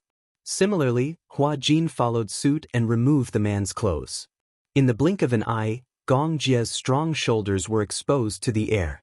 For some reason, Hua Jin was so nervous about what was going to happen next that his heart almost jumped out of his throat. Chapter 45-60. Gong Jie suddenly lowered his head and whispered into his ear. There's something I've wanted to say to you for a long time. What? I want. Gong Jie gently lifted his chin and kissed him gently. I want you. This impulse had been brewing for a long time. Hua Jin was slightly startled. However, because of his frantic kisses, he could no longer think independently. The night was dreary. In the room, it was charming and gentle. When Hua Jin woke up again, the sky was dark as ink. Beside him, he could hear Gong Jie's heavy breathing. He drank too much. It was lucky that he did not vomit. When he wanted him, he did not know the main points and did not know how to do it. He heard him several times. It was like the end of the war. Other than enjoyment, it was more for him to vent the emotions that he had been suppressing. His suppression, Gong Jie's suppression, in the end, turned into energy that filled his body and was injected into the other party's body. When Hua Jin opened his eyes, he felt as if his whole body was filled with cement. He was stiff and could not move. Even when he raised his hand, he felt that his arm was extremely heavy. So thirsty for water. He felt as if the blood in his body had solidified. After much effort, he finally supported his body and got up from the bed. He turned over and got off the bed. When his toes touched the ground, it was as if there was an electric current flowing through his waist. He staggered, his legs went soft, and he fell to the ground. Hiss! It was so painful. Why did it feel as if his waist had collapsed? It was sore and painful. Most importantly, his tailbone in particular was extremely sore. Hua Jin wanted to cry but had no tears. He supported himself on the bed and stood up with difficulty. He walked to the table but could not find water. He walked weakly to the cabinet and poured some cold water. He gulped down a few mouthfuls of water to finally relieve his thirst. He held the glass of water and walked to the window. Through the window, he looked not far away. Even though it was far away, he could vaguely see the ruins filled with smoke. Wreckage was everywhere, as if it was the scene after the apocalypse. The whole of East Africa felt like it was the end of the world. Behind him, there was the sound of Gong Jie turning over. Hua Jin turned around and saw that Gong Jie had turned over and fallen asleep again. He walked over to the bed and squatted down. The smell of alcohol from his breath immediately assaulted his nostrils. She didn't know what he was drinking. Hua Jin clearly hated the smell of alcohol, but the smell of alcohol on his body had a kind of orchid fragrance. He gently touched his face. He always felt that such a face, if placed in the past, would have been unreachable. It was within sight, but unattainable. He always felt that he and Gong Jie were people from two different worlds. Therefore, even if he liked her, even if he adored her, he would always carefully maintain a distance from her, not daring to get close. However, the more he suppressed it, the more painful it was. On the contrary, he was envious of Gong Jie. He liked someone and loved someone, and he was so open about it. He still remembered that he grabbed him by the collar and said to him, "Let's be together." There was no hesitation at all, no overcautious. There was no turning back. Hua Jin was envious of this carefree attitude. Now, he also tried to be carefree for once. The moment he poured out the feelings that he had been suppressing, his whole body felt much more relaxed. Chapter 4561. 3 days later, Xianxia, who had been waiting in the ward, finally received the good news. The first batch of the vaccine had been successfully tested. Xianxia was in the second batch of patients to receive the vaccine. She had heard the news from Chuho. During this period, Chuho had been following the news closely. Finally, after hundreds of trials, the vaccine had been successfully tested. Xianxia could not contain her excitement when she heard the news. Yu was also in the ward. She had just taken her medicine and was a little drowsy. When she heard Chuho's words, she immediately sat up in bed. "Really?" Chuho nodded. "Yes, it's true. I've confirmed it repeatedly. If there are no accidents, the vaccination will start tomorrow. Xiaobao is in the first batch, and Xianxia is in the second batch." "Really? That's great." She held Chuho's hand tightly. She was so excited that her whole body was trembling. Sure, you can rest assured now. The doctor said that if the vaccination is successful, Xianxia and Xiaobao should be able to leave the quarantine zone very soon. Xianxia nodded. However, because they are in the second batch, we don't know if there are any side effects. Xianxia's expression became serious when she heard this. Chuho said anxiously, "I've done some research before. Before this, SARS, which is similar to the influenza this time, had wreaked havoc all over the world. However, after the vaccine was tested, although the patients recovered and were discharged from the hospital, because of the vaccine and the ferocity of SARS at that time, after the patients were discharged from the hospital, the side effects gradually appeared. At that time, due to the large use of hormones to suppress the disease, steroid drugs were used in large quantities for emergency treatment. The side effects of the hormones caused some of the patients' femoral head necrosis, diffuse interstitial fibrosis of the respiratory system, and ischemic lesions and necrosis of the femoral head of the motor system. Even though they were saved from the disease, they spent the rest of their lives in pain. Yu took a deep breath when she heard this. As long as he survives, everything will be fine. No matter what pain there is in the future, I will accompany him through it. At most, I'll take care of him. He paused for a moment and continued, "However, this influenza is different from SARS. I've done my research on Xianxia's treatment plan. I've also analyzed the ingredients of the vaccine this time. There are no harmful ingredients in it. If you really want to list the side effects, it's probably that you'll lose a lot of weight for a long period of time. You'll lose a lot of nutrients because of your body's consumption." Yu spoke with fervor and assurance as he analyzed the situation logically. Chu-He was dumbfounded when she heard this. She stared blankly at Xianxia and asked in disbelief, "How old is Yu?" 11 years old, Chu Ho was even more amazed. When she thought about Xiao Bao, who was about the same age as Yu Yu, she realized that there would be no harm if there was no comparison. How did she raise a landlord's foolish son, while other people's sons were so smart? Anyway, as long as this vaccine can cure Xiao Yichen, I don't care about anything else.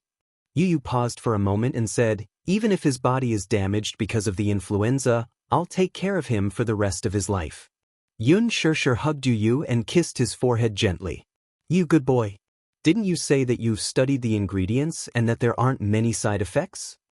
Chapter 45-62. Yes, but it's impossible to be foolproof. Even if there are any side effects, Xiao Yichen still has us. Yun Shirshir was worried when she heard this. However, the vaccine was the best solution so far. Yu Yu comforted her, Mommy, don't worry. Although this is the first batch of the vaccine, we've already done a lot of safety testing. Moreover, the vaccine has been strengthened. We've refined the best parts and removed the dangerous parts. All in all, the vaccine is quite safe. Okay, that's good. At this point, they could only take one step at a time. The vaccine had already passed the Phase I clinical trial, and Xiao Bao was in the first batch to receive the vaccine.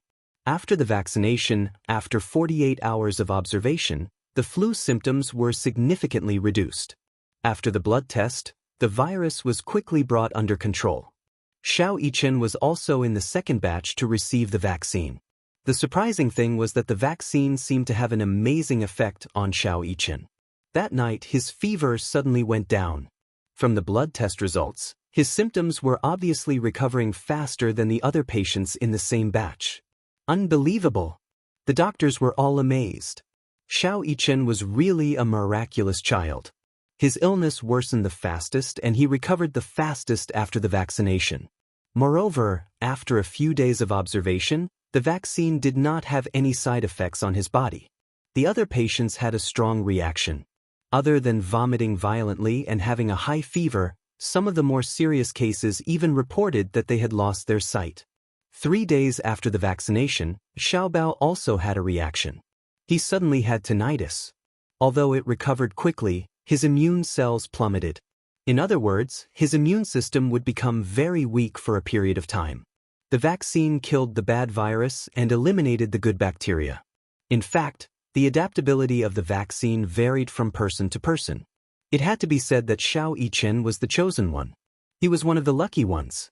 The vaccine did not react at all on him.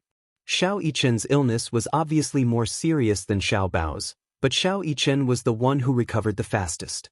He was also one of the first people to leave the quarantine zone. That day, Yun Shirshir and Mu Yazhou were at the quarantine area's entrance early in the morning, wearing heavy protective suits. Xiao Yichen was also wearing a thick mask as he lay on the bed. The nurse carefully moved him out of the room.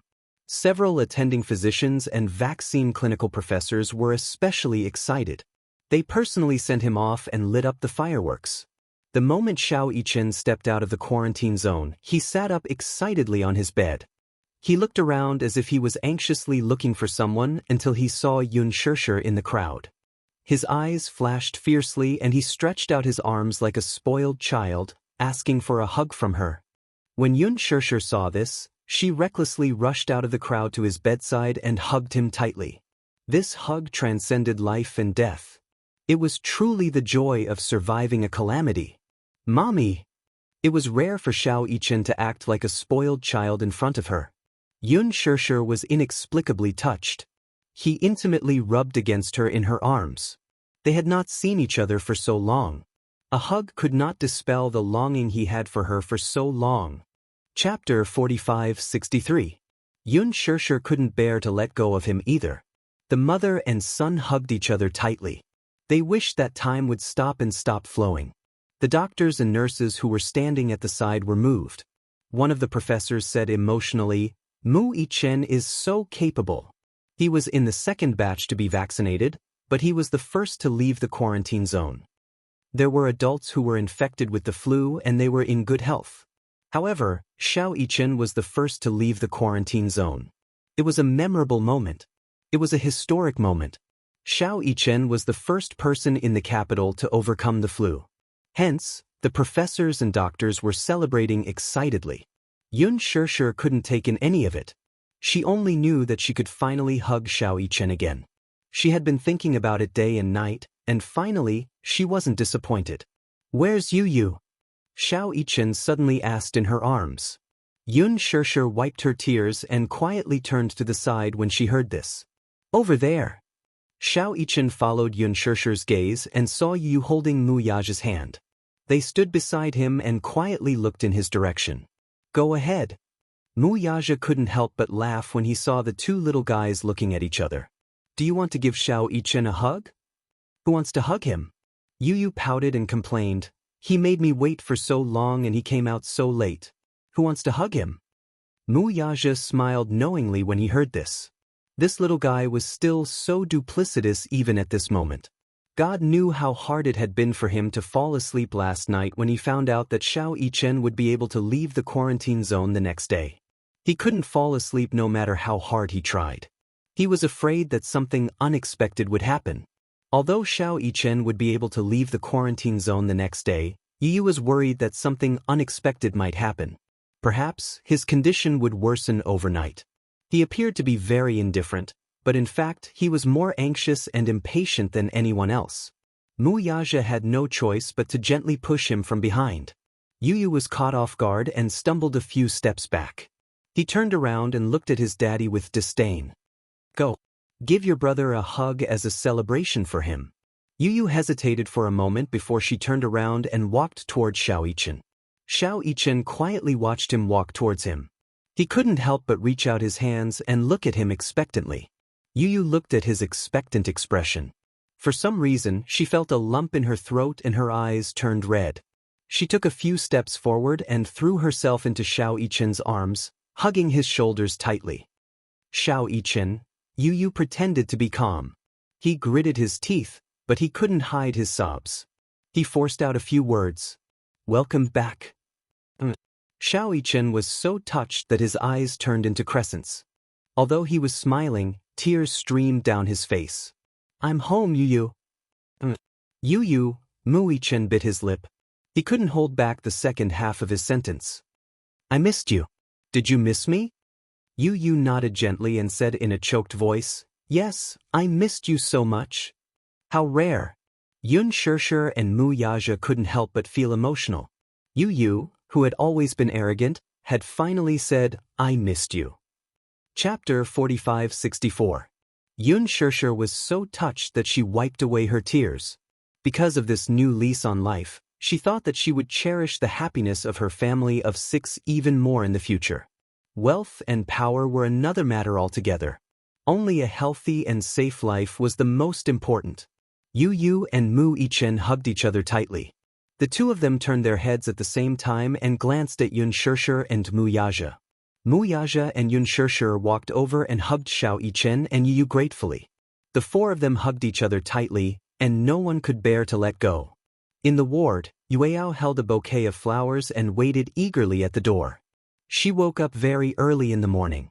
Xianxia had already told her that Xianxia would be returning to the ward this morning, and she would bring Yu to welcome him. Yueyao wanted to go as well, but she was too young, and her immunity was not as high as an adult's. Although the vaccine had been developed, Yueyao still tried her best to avoid going near the quarantine zone with her physical fitness. Hence, under Xianxia's repeated coaxing, Yueyao obediently stayed in the ward and waited eagerly for Xianxia's return. Suddenly, the sound of heavy footsteps came from outside the door.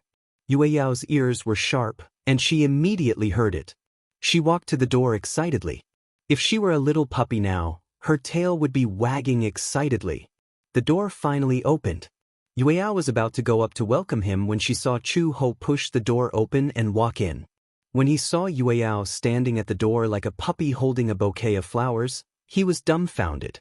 Yueyao immediately wilted when she saw Chu Ho. "What? I thought Brother Chen was back." Chu Ho didn't know whether to laugh or cry. He walked over and picked Yueyao up. "What's wrong, little Yueyao? Are you waiting for Xianxia?" "Mommy said that Brother Chen is coming back today." When Yueyao mentioned Xianxia, her face flushed red. She was obviously very happy. Chu Ho lovingly scratched the bridge of her nose. Sometimes, the more he looked at Yueyao, the more he liked her. She thought that it would be great if Xianxia could be as cute as Yueyao when she grew up. Yueyao was quite likable. She was obviously raised like a little princess, but she didn't put on the airs of a princess. Don't worry, Xiaoyichen will be back soon. Just as they were talking, Yun Shirshir and Mu Yaja's voices came from outside the door. Sensing that her daddy and mommy were back, Yueyao kicked her legs and said that she wanted to come down. Just as Chu Ho put her down, Mu Yaja pushed the door open. Yueyao hurriedly walked over with the flowers in her hands. Suddenly, she bumped into the operating table that had just been pushed open. With a plop, she fell on her but on the ground. Yun Shirshir was shocked when she saw this. Just as she was about to walk over and carry her, she saw Yueyao nimbly get up from the ground. She patted the dust off her butt and walked toward Xiaoyichen. Brother! Xiaoyichen was lying on the bed obediently. When he heard Yueyao's soft voice, he struggled to sit up. He had just been vaccinated and was still recovering. He was weak in all aspects, so when he sat up, he was a little out of breath. Just as he sat up, he saw Yueyao walking toward him with the flowers in her hands. Brother, welcome back. Xiaoyichen was stunned. Chapter 45-65. Yueyao finally peeked her head out from behind the bouquet. She was panting, but she insisted on handing the bouquet to Xiaoyichen. Brother, welcome back. What? Xiaoyichen was extremely touched. He knew that Daddy and Mommy would come personally to welcome him. Yu would also come personally to welcome him. However, he did not expect Yueyao to look forward to his return so much. In the past, Yueyao had despised him as her brother the most. He did not know why, but Yueyao was not close to him. Usually, when everyone stood in a row in front of her, the first thing she would do was let Yu hug her. She would also let Gong Jia hug her. Then, it would be Yun Shirshir and Mu Yaja. After that, it would be his turn. However, he only realized now that he was so precious in Yueyao's heart. Xiaoyichen stretched out his arms and hugged the bouquet in satisfaction. Yueyao blinked and smiled. Her face was round and her eyes were like the moon. She seemed to have grown taller and thinner. He wondered if she had suffered a lot while he was not around. Knowing what Xiaoyichen was worried about, Yun Shirshir quickly explained, Yueyao and Yu are in the 5th batch of vaccinations. The doctor said that they have already recovered, but to be safe, they can only leave after they have been vaccinated. Xiaoyichen nodded and said, Indeed. By the 5th batch of vaccinations, their condition should have stabilized. The doctor said that if Yueyao was older, she could have been vaccinated earlier. At her age, she could only be in the 5th batch. It is relatively safer for her. Xiaoyichen lifted the blanket and was about to get out of bed. Yun Shirshir immediately stopped him. Xiaoyichen, the doctor said that you can't get out of bed yet. It's okay, Mommy. Xiaoyichen smiled at her. Yun Shirshir's heart softened and she silently retreated to the side. Xiaoyichen flipped over and got off the bed. The moment his feet touched the ground, he took a deep breath and held onto the bed to stabilize himself. He hadn't gotten out of bed for a long time. After lying on the bed for so long, he felt that his limbs were about to degenerate. Not only that, he had not exercised for a long time, and his various bodily functions had deteriorated. Every time he moved, his entire body would ache. Xiaoyichen ignored his own body and opened his arms to Yueyao with a smile. Good girl, Yue. Let me give you a hug. When Yueyao saw him get out of bed, she immediately went up to him and called out sweetly, Brother. He was so small, so how could he know anything? When he saw Xiaoyichen calling for him, he immediately pounced over without hesitation. However, she pounced on him so enthusiastically that Xiaoyichen, who was already weak, suddenly knelt on one knee on the ground. Yueyao was frightened and immediately used all her strength to support him. She held onto his arm and hugged his waist. She looked as though she was about to cry and looked at Yun Shirshir. Mommy, what's going on? Brother seems to be. Xiaoyichen immediately tried to calm her down. It's okay. My legs are just a little weak. Yun Shirshir looked at Mu Yaja worriedly. Mu Yaja walked over and helped him up. Is it because you haven't gotten out of bed for a long time? Is that why it's a little difficult to stand? Xiaoyichen nodded reluctantly. With Mu Yaja's help, he finally stood up. Yueyao supported him from the side and placed his hand on her shoulder. "Brother, support me. I won't let you fall." Chapter 45-66. Yueyao hugged his shoulders. Even though it was a little strenuous, she still used all her strength to support his body. Xianxia walked over and couldn't help but scratch Yueyao's nose with heartache. "Brother, are you heavy?" Yueyao shook her head and said, "No." Jingyang watched from the side. Ever since Xiao Yichen returned to the ward, he had been hesitant. After hesitating for a long time, he clenched his fists and finally mustered up his courage. He carefully walked forward and asked with a smile, "Brother Yichen, do you want me to help?" Xiao Yichen glanced at him from the corner of his eye and his face turned cold. "Go away." Jingyang smiled. He tactfully walked to the side and sat on the bed aggrievedly. Xianxia and Chu Ho looked at this scene in a daze.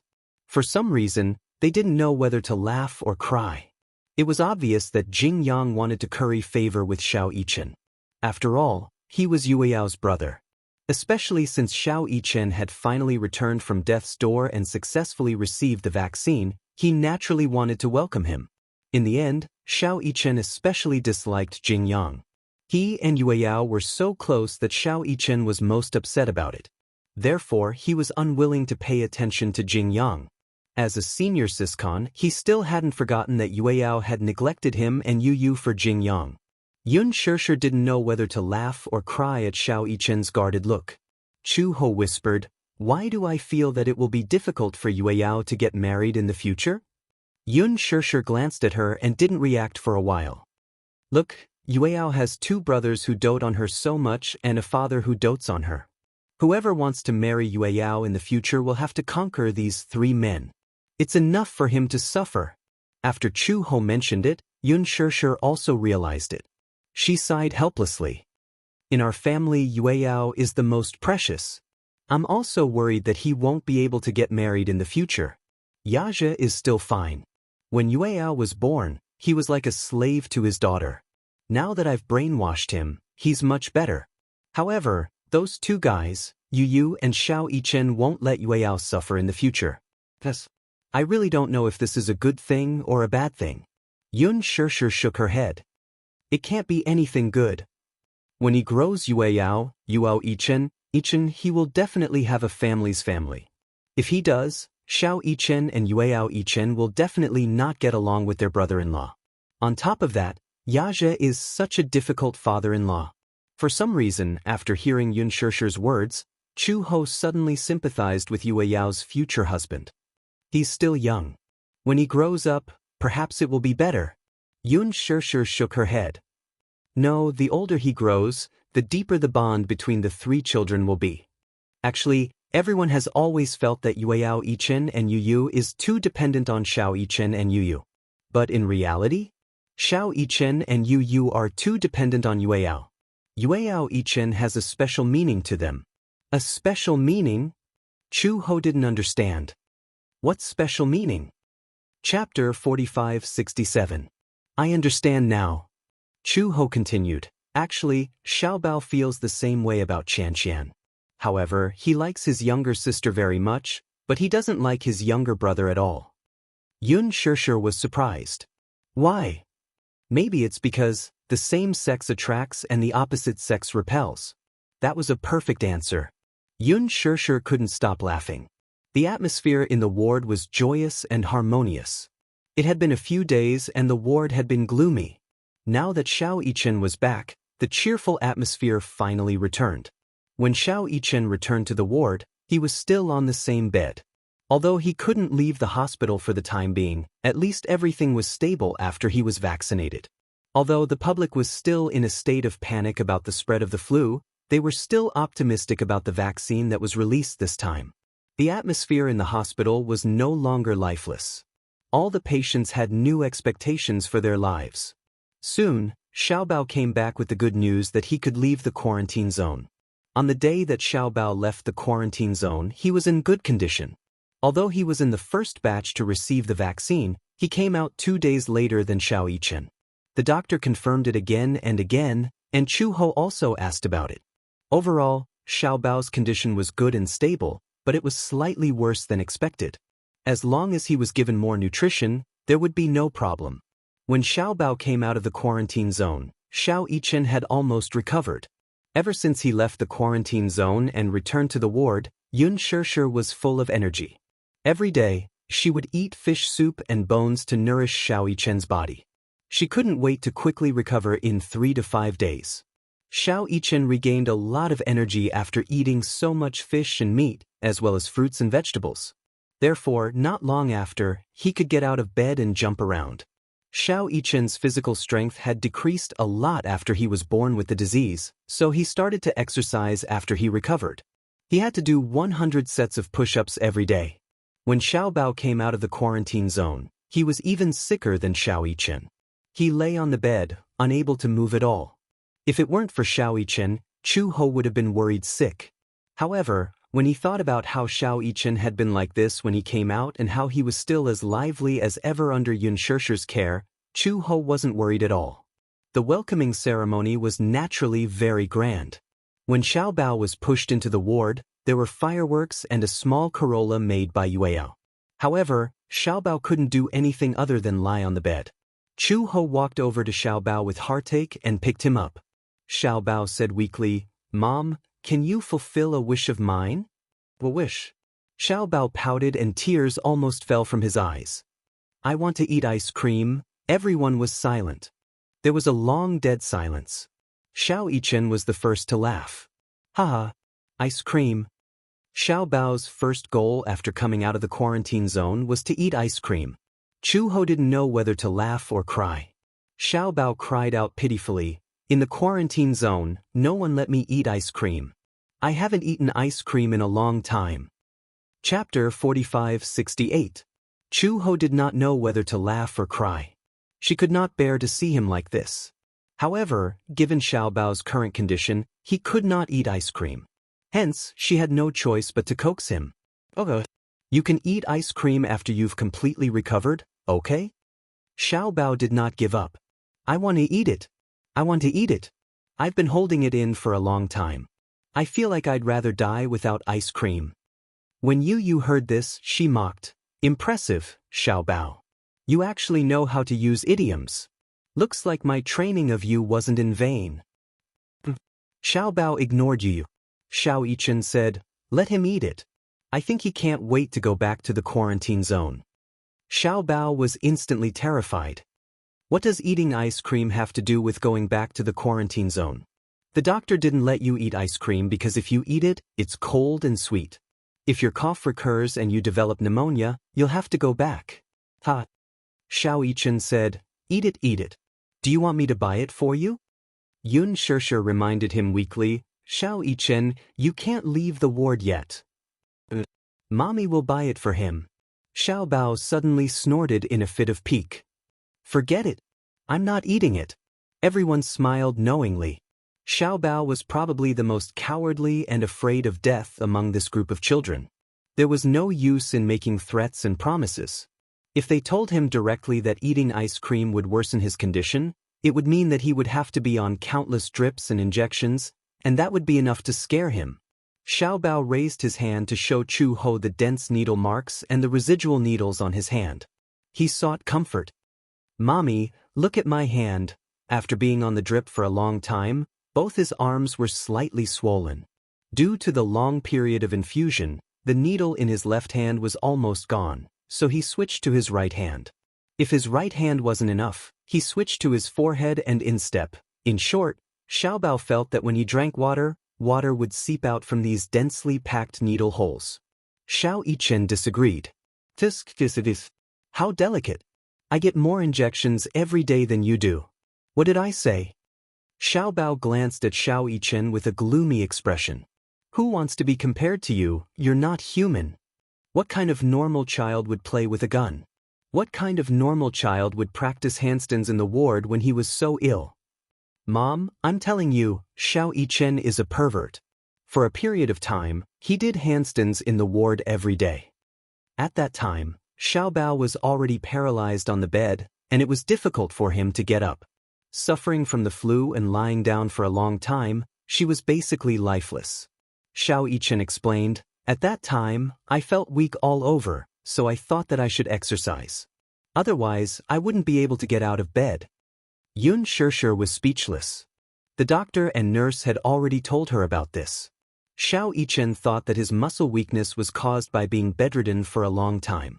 Therefore, he forced himself to do handstands and push-ups. Even when his condition worsened, he could still do a few sets a day. What was even more perverse was that his appetite was not bad. It was so good that it made one's hair stand on end. It was because he ate too much that he vomited after eating, and his stomach almost burned out. Actually, the muscle weakness was caused by the long period of infusion. In addition, he didn't have enough nutrition, so he couldn't eat and drink too much. He could only eat in moderation. Chapter 4569. Every time the nurse saw him, the latter would be stunned. Yun Shirshir even suspected that his good health had been damaged because of him. Today is a day worth celebrating. Chu Ho had always been serious. Now that Xiao Bao was finally released from prison, she smiled happily. Today is the day that the two little guys are reborn. No matter what, it would be great if we could have a good drink tonight. Yun Shirshir's eyes lit up when she heard that. That's a really good suggestion. Mu Yaja said, it would be even better if there was red wine. Chu Ho shook her head. It's such a hot day. Why don't we drink beer? It'll relieve the heat and we won't get drunk easily. Yun Shirshir seemed to have figured something out. In that case, Chu He's alcohol tolerance doesn't seem to be very good. Chu Ho retorted, better than you. Yun Shirshir suddenly turned her head and said to Mu Yaja, let's have a good drink tonight, okay? It's rare to be so happy. After such a long period of worrying, Yun Shirshir felt uneasy day and night and found it hard to close her eyes. Now, she could finally breathe a sigh of relief. Her desire to drink was so strong. Mu Yaja heard that and patted her head helplessly. I know. Let's have a drink. I'll make an exception for you tonight. But Chu Ho suddenly said, I know a really good place. At night, it's quiet and the wind is comfortable. Also, no one will disturb you. Yun Shirshir reminded him, you can't leave the hospital. It's in the hospital. Where? You'll know tonight. Chu Ho said mysteriously. At night, Yun Shirshir went to the supermarket to buy a lot of cooked vegetables. They were the kind that had been processed and could be eaten directly. Although they weren't exquisite and were relatively cheap, most office workers who didn't have time to cook would go to the supermarket to buy cooked vegetables. The taste was definitely not top-notch, but it was still not bad. After buying cooked vegetables, a case of beer, peanuts, and kimchi, the group of people entered the hospital under the cover of the big meal. Chu Ho led a group of people to the balcony of the hospital. It turned out that the perfect place she was talking about was the hospital's balcony. It was big and spacious. During the day, many doctors and nurses would wash their work clothes and dry them here. At night, all the clothes would be taken away, leaving only the bare clothes rack. After moving the clothes rack away, Yun Shirshir spread out the soft cushions she bought on the balcony. It was a very large area, and the group of people sat on it. Xiao Yichen and Yu Yu were the first to lie down. As the night breeze blew, they felt extremely comfortable. So comfortable. When Chu Ho heard this, he said proudly, comfortable, right? What do you think about this place? Mu Yaja praised from the bottom of his heart. I'll give you a first-class merit. Everyone sat down on the cushions. Yun Shirshir couldn't wait to put the fragrant cooked vegetables on the small table one by one. Mu Yaja opened the can of beer. It was the first time he and Gu Jinglian had eaten like this. Although many of the cooked dishes looked strange, the aroma and the fact that they were really hungry stimulated everyone's appetite. These are pig's ears. Try it. Yun Shirshir urged Mu Yaja. Mu Yaja picked up one with his chopsticks and put it in his mouth. It was very chewy. It was fragrant and crispy. It was surprisingly delicious. Is it good? Chapter 4570. Mu Yaja was a little surprised. He did not expect these cooked dishes, which cost more than 10 yuan per serving, to be so delicious. Perhaps it was because he was in a good mood as he sat on the balcony with the night breeze blowing. After all, Xiao Yichen had come back from the gates of hell, so he had put all his worries aside. He felt that the burden on his shoulders had suddenly been lifted. Therefore, he felt that whatever he ate tasted better than sitting in a 5-star hotel or a 3-star Michelin restaurant. Gu Jinglian was also in a good mood. Although he usually despised Xiaobao to death, Gu Jinglian often had nightmares when Xiaobao was sick. He often comforted himself that Xiaobao was lucky and would not be defeated by a mere influenza. However, Xiao Yichen's critical illness had also frightened him. Perhaps one would only know how to cherish something when faced with loss. Ever since Xiaobao returned to the ward, Gu Jinglian's attitude towards him had become especially gentle. It was to the extent that Xiaobao was a little uncomfortable. Sure enough, he was used to being abused. Being treated so gently all of a sudden made him uncomfortable all over. He missed the old Gu Jinglian who used to be so rough with him. Chu Ho thought to himself, this father and son pair, one is a sadist and the other is a masochist. Come. Yun Shirshir held a bottle of beer and raised it high. Let's celebrate the glorious return of Xiao Yichen and Xiaobao. When everyone heard this, they laughed and raised the bottles of beer in their hands. Cheers. Cheers. Ding. 5 or 6 bottles of beer clinked together. Everyone was in a good mood and finished the beer in one gulp. Xiao Yichen watched as Yun Shirshir gulped down the entire bottle of beer. He also felt a little hungry. He tugged at her sleeve and said, Mommy, I want to drink beer too. Children are not allowed to drink. Chu Ho had just taken a sip when he suddenly realized what was going on. He exclaimed, What kind of beer is this? Yun Shirshir raised her eyebrows and said, I bought it casually. The beer should be the same. This beer has a strong aftertaste. He took a closer look at the logo and was left speechless. Wuxia beer. On the label, the words Wuxia were especially eye-catching. Yun Shirshir was a little startled. What's wrong? Wuxia beer. I think this beer is quite expensive, so it should be delicious. This is Wuxia. Wuxia. Yu was shocked. Killer Wuxia? Wuxia, it could not. How could a supermarket sold Wuxia? He held her forehead and explained, turn the bottle upside down. Wuxia, in other words, in Wuxia. Wuxia of Wuxia, then, what's wrong? Is there something wrong? Some people jokingly say that the English words on the label are the abbreviation for, kill you all. Mu Yaja understood. This means that the aftertaste of this beer is very strong. For people who are not used to drinking it, the aftertaste is quite strong. Chu Ho thought to herself. No wonder the taste was so familiar. She had drunk a bottle when she was at work and the aftertaste was unusually strong. She did not feel anything at first, but when she was full and stood up, she felt a lack of oxygen in her brain. Then, she felt as if she was walking on air. This beer actually doesn't taste that good. It's so expensive, Gu Jinglian complained. Chapter 4571. Weird taste. Gu Jinglian mocked. Chu Ho didn't know whether to laugh or cry. But, you're not used to it, so you won't allow others to say that it's good? Gu Jinglian said, it tastes so bad. Yun Shirshir put her hands on her hips and said, I was the one who bought the beer. He dares to say that it doesn't taste good. Ha! Yu and Xiao Yichen looked at each other and laughed knowingly. Beside them, Yueyao took advantage of Yun Shirshir's carelessness and secretly took a sip of the beer. She frowned when she tasted the beer. Well, it tastes terrible. Xiao Yichen quickly snatched the beer back from Yueyao and said angrily, You've learned how to drink secretly. You little rascal. I thought it would taste good, but it turns out to be so terrible. Yueyao frowned in disdain. Everyone was amused by her and burst into laughter again. Yun Shirshir hugged the beer bottle and looked up at the night sky. The moon was full. The happiest thing in life was a family reunion. She gently rested her head on Mu Yaja's shoulder and sighed comfortably. East Africa. At the hospital. Suddenly, there was a burst of thunder outside the window. Hua Jin suddenly woke up and sat up from the bed in shock. What's going on? Calm down. Gong Jie was sitting by the window and looking at the smoke outside. They're fighting again. They're fighting again. Hasn't the war already stopped? Gong Jie smiled mysteriously. The war stopped because the military had run out of ammunition and food.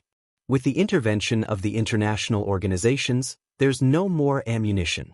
Since there's no war preparation, why are they fighting now? Because, Gong Jie said meaningfully, Hurricane gave them enough ammunition. Hua Jin was stunned. Gong Jie had stayed in the hospital for so long without making a move.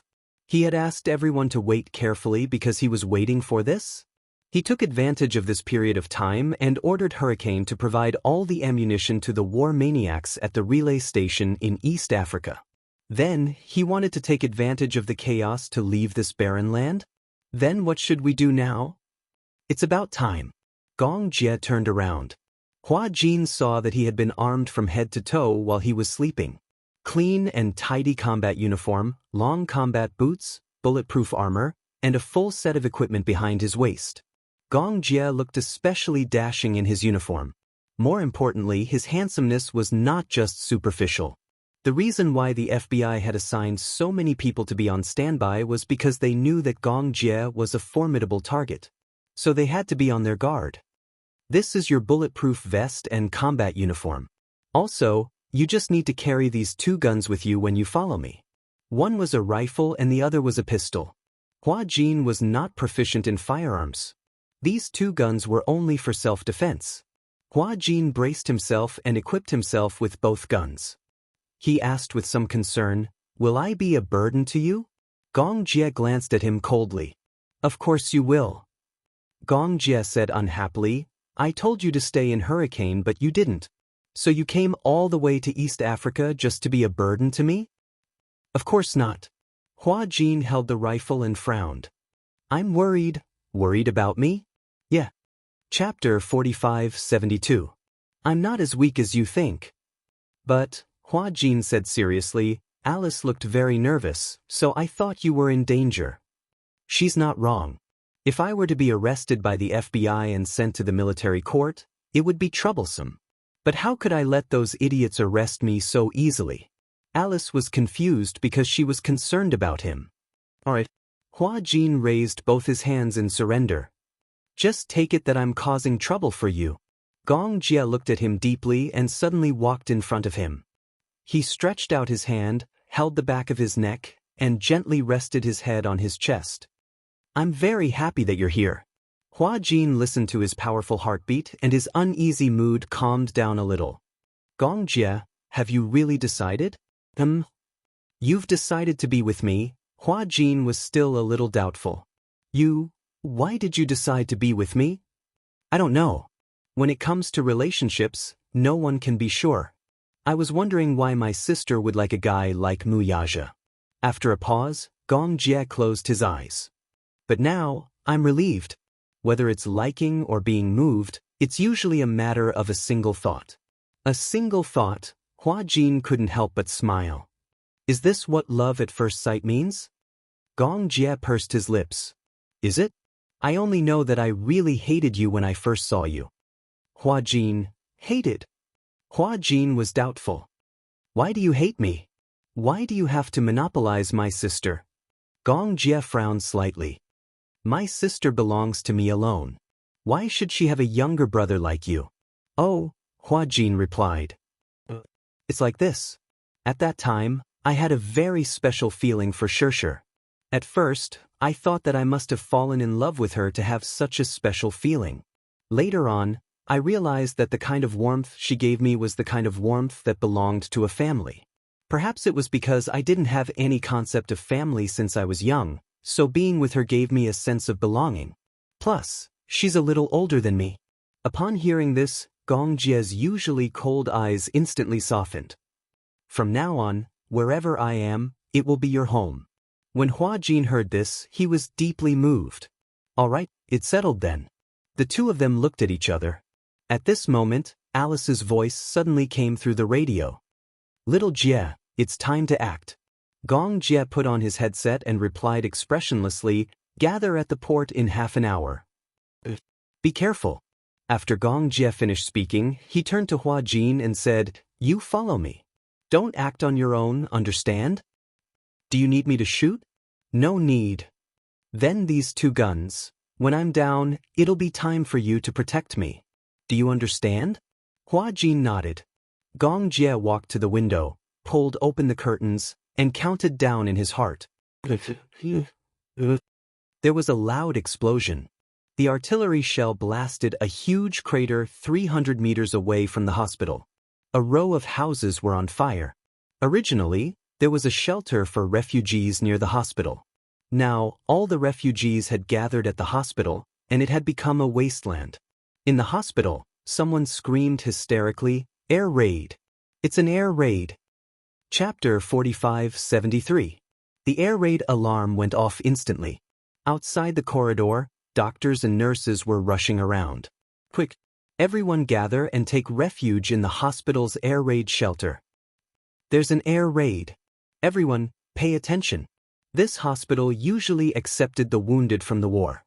Originally, in the war-torn zone, there was a shortage of resources and medical equipment. They could only treat some external injuries. Refugees who were infected with the plague were not accepted by the hospital. Most of the patients were either missing an arm or a leg. With the help of the nurses, they struggled to run to the underground air raid shelter. Gong Jie grabbed Hua Jin's hand and broke through the door. As soon as he broke through the door, Hua Jin saw the long corridor full of injured people. The corridor was packed with people. There are so many people. Follow me. Gong Jie pulled Hua Jin and stuck close to the wall. They avoided the panicking injured people and finally arrived at the staircase. Unlike those who were using crutches or supporting the injured with broken arms, they had all four limbs and were able to move freely. They went down to the first floor in no time. Gong Jie saw the FBI agents guarding the entrance at a glance. All of them had blonde hair and blue eyes. They were particularly eye-catching in the crowd of dark-skinned people. Gong Jie and Hua Jin, on the other hand, were conspicuous. The FBI agents also noticed them immediately. Reporting, target spotted. Attack. Execute the arrest plan. A few blonde men broke through the crowd and walked toward Gong Jie and Hua Jin with difficulty. Gong Jie turned around and glanced at the floor-to-ceiling window in the corridor. He pushed Hua Jin away a little. Then, with a powerful roundhouse kick, he shattered the floor-to-ceiling window. Crash! The glass shattered all over the floor. Gong Jie grabbed Hua Jin's hand and rushed out with him. Behind them, they heard American English with a New York accent. Don't hurt the refugees. Attention! Unless absolutely necessary, don't shoot. Don't hurt the target, don't hurt the innocent. When the FBI carried out their plan, they first had to comply with international security laws. No matter how special the situation was, they could not harm refugees or citizens of other countries. This was also part of Gong Jie's plan. Create chaos. Taking advantage of the chaos, they could shake off the FBI's pursuit. In fact, things were going according to his plan. Gong Jie held Hua Jin's hand and rushed through the crowd to find his men guarding outside the door. Two of the mercenaries had already driven a car over. When they saw Gong Jie and Hua Jin running over, the car immediately started. Gong Jie helped Hua Jin into the car first. The engine had already started and the car was already more than 10 meters away. He ran a few steps and jumped into the car. With one hand on the car door and the other holding the gun, he turned around and saw the two agents chasing after him at lightning speed. He took out his gun, aimed at one of the men's knees, and shot twice. When the other agent saw that Gong Jie was about to leave, he couldn't hold back anymore. He raised his wrist and aimed his gun at Gong Jie's knees. Hua Jin saw it, but before he could shout, Gong Jie had already made the first move. Bang! He shot that man's wrist. Ouch! The car quickly shook them off. Gong Jie got into the car and slammed the door shut. He smoothed his messy hair and finally heaved a sigh of relief. Hua Jin asked, "Are we safe now?" "Not yet. Before we board the ship, we are still in danger." Gong Jie turned his head and looked at Hua Jin. "Are you scared?" Chapter 45-74. There was a kind of superstition about him. He always felt that Gong Jie, this name, this man, was omnipotent. As long as he was here, even if the sky fell down and the world ended, he would protect him and ensure his safety. The car drove towards the port. Hua Jin suddenly asked suspiciously, "Will there be FBI agents at the port?" I don't know. Gong Jia looked at the back of the car through the window and did not see anyone chasing after them. Now that there's a riot, those American guys should be panicking. After Gong Jia said that, Hua Jin still did not let down his guard. Until the car reached the port, everything was unbelievably smooth. Alice was already waiting at the port. When she saw Gong Jia and Hua Jin, she immediately walked over. Here again, Hua Jin held his forehead with a headache. The last time I was here, I think I was kidnapped to East Africa. Not long after, I'm revisiting the old place. Don't tell me you can't bear to leave East Africa and refuse to leave. No. Hua Jin immediately showed a frightened expression. I can't wait to put on my wings and leave this place. All right, cut the crap. Hurry up and get on the boat. Alice kicked Hua Jin's back and chased him onto the boat. Feeling aggrieved, Hua Jin turned around and glared at her resentfully. Violent woman. If you continue to talk nonsense, I won't use this to chase you onto the boat. As Alice said that, she pulled out a gun from her waist belt and aimed it at him. Hua Jin was so frightened that he quickly shrunk his shoulders and boarded the boat. Gong Jia stepped onto the boat ladder and turned around to look at Alice. He wanted to say something but stopped. In the end, he did not say anything. Alice looked at him and suddenly smiled. Why are you looking at me? Nothing. Gong Jia casually threw the gun at her. Alice caught it and shook her head helplessly. She took the opportunity to clip the gun behind her waist. With just a glance, they understood each other's intentions. Alice exhaled, turned around, and boarded the ship. The armed cargo ship gradually left the port. Hua Jin leaned against the bow of the ship and looked at the distant mountain peak. Peace is great. It's great to live in a peaceful country. Life was too fragile. Therefore, he had to cherish the present and grasp the present. Gong Jia walked to his side and leaned against the bow with him. He gently bumped his shoulder and asked, What are you thinking about? I'm thinking that it's precisely because life is so fragile that we should cherish it even more. Gong Jia smiled deeply.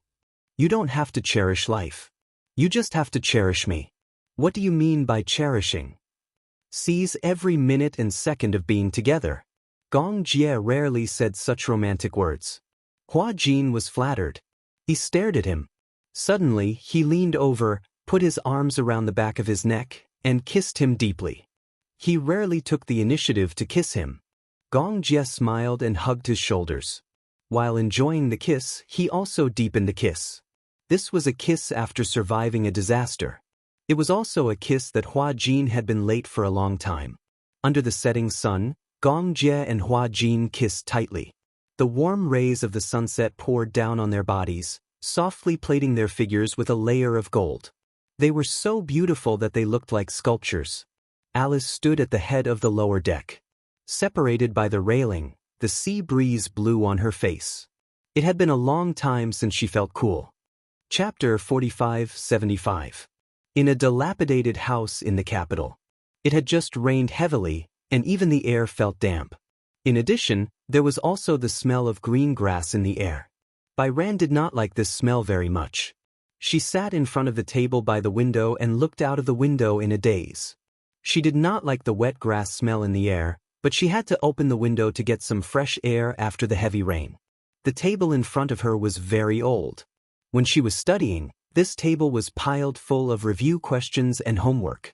After graduation, it was cleaned up a little and became a simple dressing table. There were some cheap skincare products on it, the most basic moisturizing products. A facial mask was only 5 yuan, but it was still a little extravagant for her, who had just graduated and only had a salary of 4,000 to 5,000 yuan.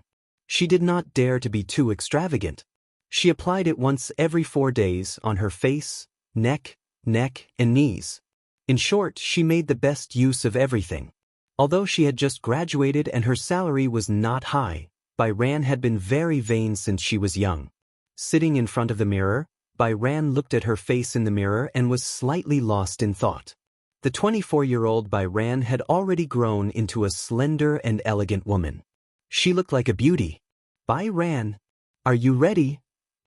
Someone shouted outside the door. Bai Ran gently patted her face that was stiff because of nervousness and hurriedly stood up. Yes, I'm ready. She walked into the narrow living room and saw a middle-aged woman waiting for her. Seeing that she was wearing ordinary clothes, she could not help but feel a little disgusted. How can you dress like this for such a big event like a blind date? Don't you think it's embarrassing? Auntie, I don't have any nice dresses. This is the most decent one. Bai Ran paused and asked tentatively, so it's another blind date? How many blind dates have you had this week? Since you know, don't let me down. You're not young anymore. It's better to get married early. Bai Ran said weakly, Auntie, I'm only 24 years old. Marriage is not urgent, right? You're not in a hurry, but I'm not in a hurry? How long do you want me to take care of you? Bai Ran's breathing suddenly became rapid. There were several times when she wanted to leave this house, but she had just started working and did not have much savings. It was not easy to save a few thousand yuan, but it was not even enough to pay the rent. The memories of his childhood were already very distant. She vaguely remembered that when she was in kindergarten, her parents had left her in a car accident, along with the child she was pregnant with. Overnight, there was only one person left in the warm home. However, the pain of losing his parents was not as deep as it had been with the passage of time. After that incident, she lived with her grandparents and returned to her hometown to study. However, when she was in junior high school, her grandfather passed away from lung cancer. On the 7th day of her grandfather's death, her grandmother died of a myocardial infarction due to the heavy blow. She died suddenly in front of her grandfather's memorial tablet. From then on, she was kicked around like a ball in front of her uncles and aunts. In the end, it was her youngest aunt who was merciful and took her to her side, providing for her food, clothing, and education. His aunt's surname was Jiang. In order to settle down, Bai Kun temporarily followed his uncle's surname, Jiang Bai Kun. Chapter 45-76. However, after graduation, her aunt kept urging her to go on blind dates. There was a premise to this. Her aunt had a son, but he was not proficient in his studies and did not even pass high school. In the end, after graduating from technical school, he did not do a proper job and always stayed at home playing games on his computer. Little Aunt had placed all her hopes on her. However, Bai Ran had just graduated from university. As a fashion designer, how much could she achieve as a fledgling?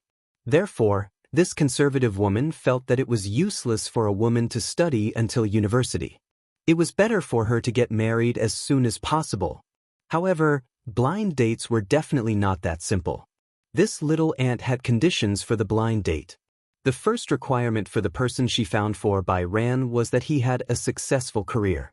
Even if he did not have a successful career, he had to be rich.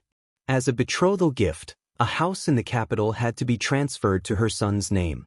The first blind date was with a demolition family. A house in the capital had been demolished, and he was worth hundreds of millions. However, he was divorced and had a child. The second blind date was with a small boss, but he was old. She had gone on blind dates several times, and he was not younger than 35 years old. Bai Ran was angry. What did they take her for? Every time she protested, her aunt would take it for granted. She had raised her for so long, studied in the capital, and spent money on food and clothes. Now that she was of age, shouldn't she repay her? Her uncle's family was in the capital and they were old citizens. Other than the old and broken house left behind by their grandparents, their son was getting married, and they did not have a wedding house. Which girl would be willing to marry a man who did not do a proper job and had no education or ability? And a family of 4 squeezed into a 50-square-meter house? Bai Ran was young and beautiful, so she was naturally the target of her aunt's expectations. Bai Ran naturally brushed off the first few blind dates. She thought that she could finally stop. Not long after, she found another person for her. Today, she did not know how to brush it off. Bai Ran took the address and walked out of the neighborhood. Suddenly, she felt very sad. She just wanted to do her job properly. Yi Yuqin watched Bai Ran leave the neighborhood with a gloomy face. What sin have I committed to bring back such a money-losing thing? If she drives away the blind date today, I will definitely chase her out with a broom. A middle-aged man's lazy voice came from behind. What kind of person did you find for her today? Yi Yuqin turned around. She was quite satisfied at the mention of her blind date. I heard that he's the boss of a renovation company.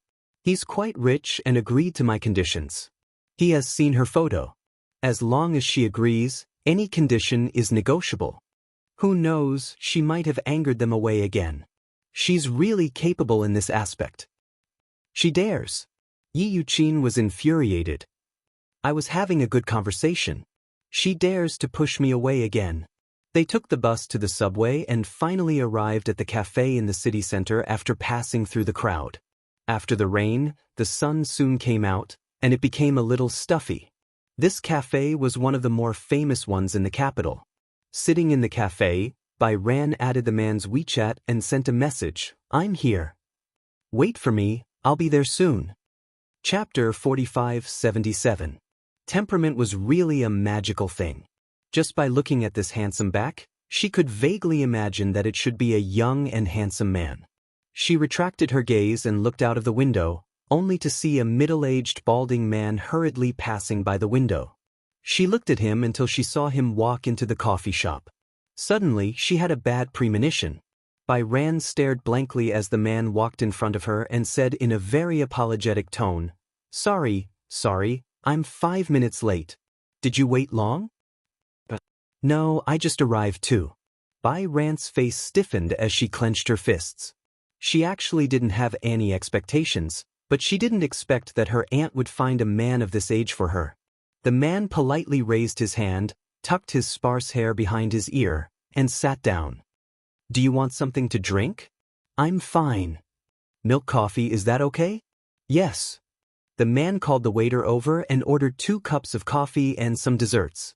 Then, he turned his head and looked at the girl opposite him. It could be seen that the Bai Ran opposite him was young, immature, and had a hint of immaturity. Her appearance was beautiful and exquisite. Most importantly, her temperament was excellent, with a hint of scholarly aura. It was said that she was a graduate of a famous university. In that case, her brain was also very bright. For a businessman like him, when looking for a partner, he also looked at the other party's education. The man smiled and said, "Let me introduce myself first. My name is Mo Kong. I'm 39 years old this year. I've been married twice before, but I don't have any children. What about you?" Bai Ran lowered her eyes and didn't look at him. Bai Ran, 24 years old. "I just graduated. Do you have a job?" "Let me tell you about my general situation." The man began to introduce himself. From the renovation company he ran, the size of its scale, the annual benefits, how many apartments he had in the capital, how much the property fee was per square meter, how much the car he drove, and even the annual insurance premiums of the car would be taken out to brag.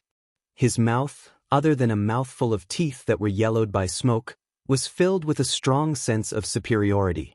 The more Bai Ran listened, the more disgusted she became. The man was boasting while paying attention to Bai Ran's expression. However, he didn't see any yearning or interest on her face. Instead, he saw a kind of boredom. "What happened?" the man asked with concern. "I've said so much, but you haven't told me about yourself." Bai Ran sighed. "Mr. M, to tell you the truth, this blind date with you was forced by my aunt." The man said with a knowing tone. Bai Ran continued, "Actually, I haven't decided to get married yet." The man's face stiffened. "You don't plan to get married? Are you rejecting me? Or, did he want to use this opportunity to raise more conditions?" Bai Ran took a deep breath and said, "You're very good. I can't match you. So, Mr. Mo, why don't you look for someone else for the blind date?" She wanted to end this blind date in a perfunctory manner. After she finished speaking, she was about to pick up her bag. Just as she was about to get up, the man's face suddenly darkened. "You and your aunt are singing the same tune. Are you playing with me?" "No." Chapter 4578. Jiang Bai, I think you still haven't figured it out, have you? Your aunt has told me everything about you. Do you really not know what she's thinking right now, or are you pretending not to know? She's in a hurry to marry you off. Do you know that? Bai Ran was stunned and fell onto the sofa. I was wrong. She's not marrying you off. She just wants to sell you to me. I'll buy it, okay? What did you say? The man knocked on the table. I heard that your cousin has never worked since he graduated from a technical school. Does your aunt have any other houses? Who doesn't want to have a house and a car when they get married now? But why don't you look at the current property prices? They're easily tens of thousands of yuan per square meter. As for me, I'm sincere. If you're willing to marry me, then as a betrothal gift, I'll give your aunt a house. This is also your aunt's request. As for you, follow me. As long as you give birth to a fat boy for me in the future, you can enjoy life with me. Bai Ran's face turned ashen. She thought that Yi Yuqin would despise her, but she didn't think that she was being sold. Was this a blind date? Was this human trafficking? A house in exchange for a wife? How could she make such an outrageous request? If it weren't for the fact that you're young, beautiful, highly educated, and have never had a boyfriend in school, with your conditions, a house of more than 10 million yuan. That's too flattering of you. The man paused for a moment, then said, I heard that you've been on a blind date a few times, and they've all been angered back by you. Your aunt has some complaints about this. It's not that I want to criticize you, but you're too willful. Your parents died early, and your aunt worked hard to raise you. Don't you know how to be grateful? Besides, am I not good enough? We definitely won't treat you shabbily for your food and clothing. Bai Ran was so angry that her entire body froze. Bai Ran, don't think too highly of yourself. You know very well what your background is. I'm with you, you're the one who made a fortune. Before he could finish, Bai Ran said, Scram. What? Scram. Bai Ran stood up and threw her bag at him. I told you to scram. Did you hear me? The man was infuriated by her attitude. He originally wanted to scold her, but when he looked around and saw that there were so many people watching, he suddenly felt embarrassed. He spat and left without looking back. Bai Kun slumped down powerlessly. She wanted to hold it in, but more and more criticism came from around her. Finally, she couldn't hold back the humiliation in her heart and sobbed. Woo woo woo woo. The people around her kept looking at her. A blind date. What kind of parent is this? She actually found such a man for her daughter. How ungentlemanly. Haven't you heard? Her parents died a long time ago, and she was raised by her aunt. He's being disliked. How pitiful. Diagonally in front, the straight back slowly turned around. The man looked in the direction of Bai Ran and saw her sitting on the sofa in a sorry state. His handsome eyebrows furrowed slightly. He didn't know why, but when he saw her red eyes, his heart was slightly moved. He suddenly stood up and walked towards her. Bai Hao stooped and gritted his teeth.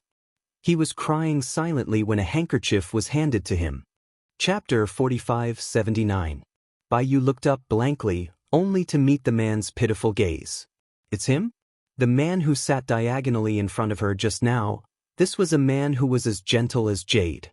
He had handsome facial features, a deep outline, and a pair of eyes that had a faint smile.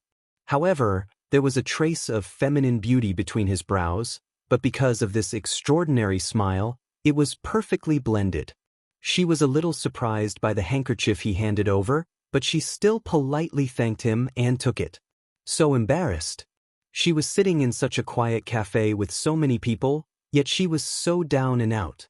She must have become a laughingstock in everyone's eyes. Can I sit down?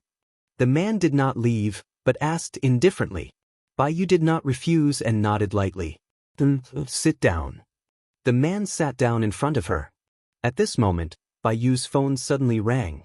Bai Yu picked up the phone and saw that it was an unknown number.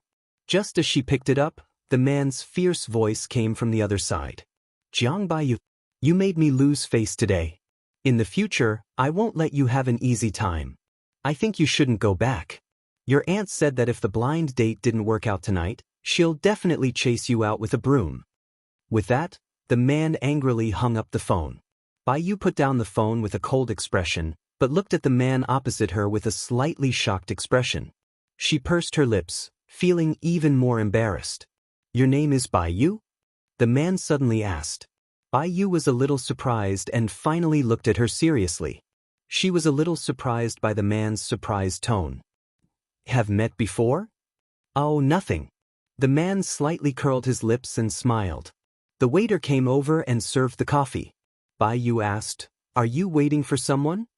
The man looked out of the window. "Same as you." "Same." Bai Yu was in disbelief. "Do you know why I came to the cafe? Blind date, right?" The man's handsome face showed a look of understanding. "But it seems like you were forced?" Bai Yu's tears gradually dried up, but she was still very depressed. When she thought about going back and facing her aunt's storm, she felt a heavy stone pressing down on her heart. The man ordered another cup of coffee. Seeing her disappointed expression, he asked, "Coincidentally, I'm alone too. Do you mind?" "It's fine, I don't mind." Bai Hao couldn't think of a good place to go. He couldn't go home for the time being. She just wanted to sit quietly for a while. "Where are your parents?" The man suddenly asked. "When I was very young, they died in a car accident," Bai Hao said quietly. "It wasn't until later that I heard from my grandmother that my mother was pregnant at that time. In fact, not only did I lose my parents, I also lost a younger brother or sister." She didn't know why, but chatting with this man made her feel relaxed. Therefore, with this topic, it was as if she was pouring out her grievances to him. She poured out all the oppression and pain that she had endured since she was young. Chapter 4580. The man listened silently, like a loyal listener. Bai Ran said sadly, "I know it wasn't easy for her to raise me since I was young, but did she never have any selfish thoughts about me? My cousin couldn't study well, so she placed all her hopes on me. I also promised her that no matter what happened in the future, I would take care of her until she died. But I just graduated not long ago, and my job is just the beginning. How can I have great achievements after graduating? My aunt probably finally lost her patience and is anxious to marry me off. That's fine, but she actually asked for such an outrageous condition." She was wondering why her blind date partner was getting older and had a worse attitude each time. If it wasn't for today, she really wouldn't know that she was being ruthlessly schemed against by her aunt. The man suddenly asked, "What do you think about marriage?" Bai Ran gently rubbed the handle of the coffee. "Actually, I've never had any illusions about marriage. My future husband doesn't need to be too rich, nor does he need to have a wealthy identity. Even if he rents a house, it's fine as long as he gives me a home and doesn't let me wander around." The man was puzzled. "But didn't your aunt ask your future husband to buy her a house?" "I won't compromise on this matter." Bai Yu tried to restrain himself. "Since she raised me up, I won't argue with her about anything. But if she wants to use my marriage to exchange for this house, I'll definitely not do it." The man raised his eyebrows slightly, and his jade-like face suddenly raised a touch of probing. "Then, what do you think of me?" Bai Ran looked up in confusion. The man stared at her eyes seriously and said word by word, "Let's get married. Are you willing?" Bai Ran widened her eyes slightly, and her breathing stopped slightly. Creak!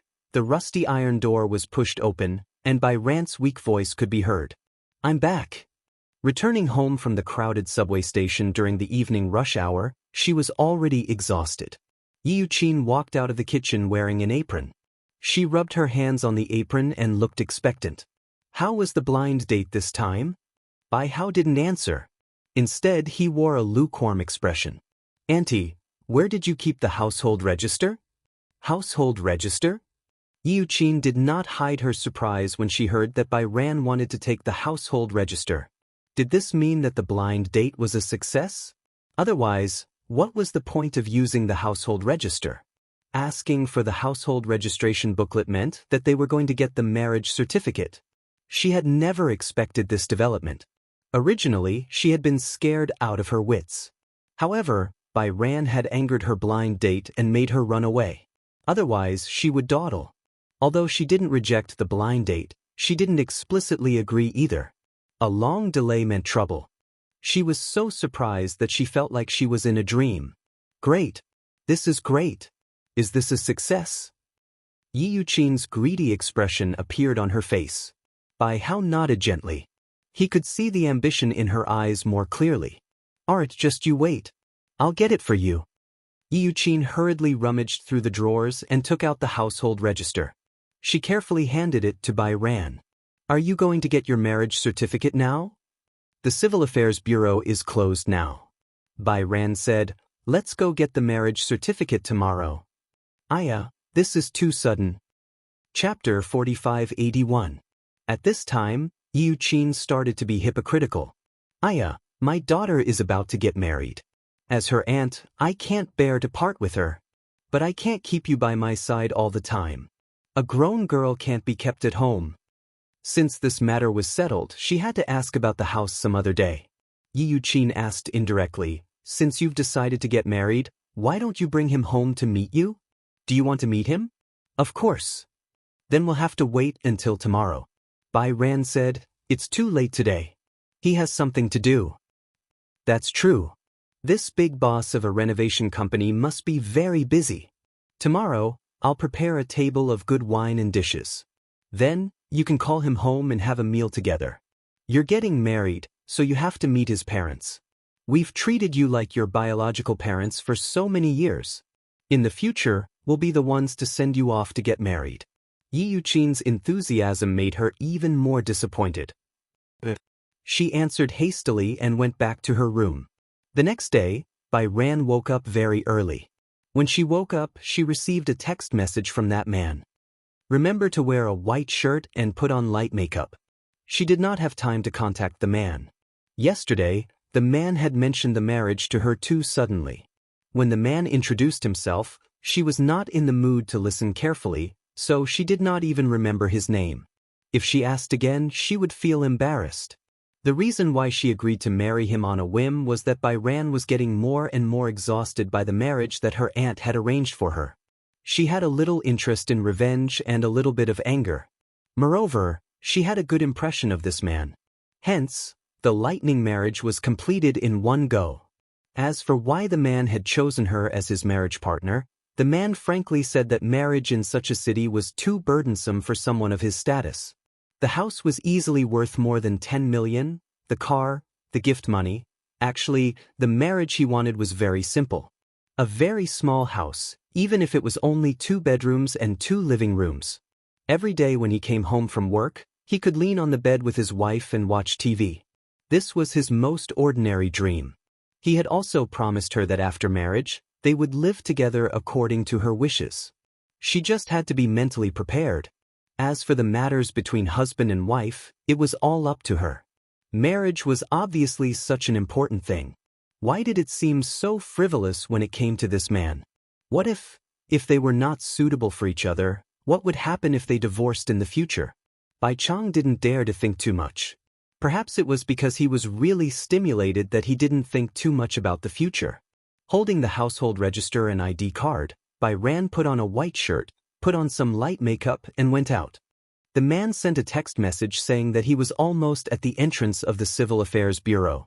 Bai Ran was afraid that the morning rush hour would delay him and make him wait too long, so he took a taxi directly to the entrance of the Civil Affairs Bureau.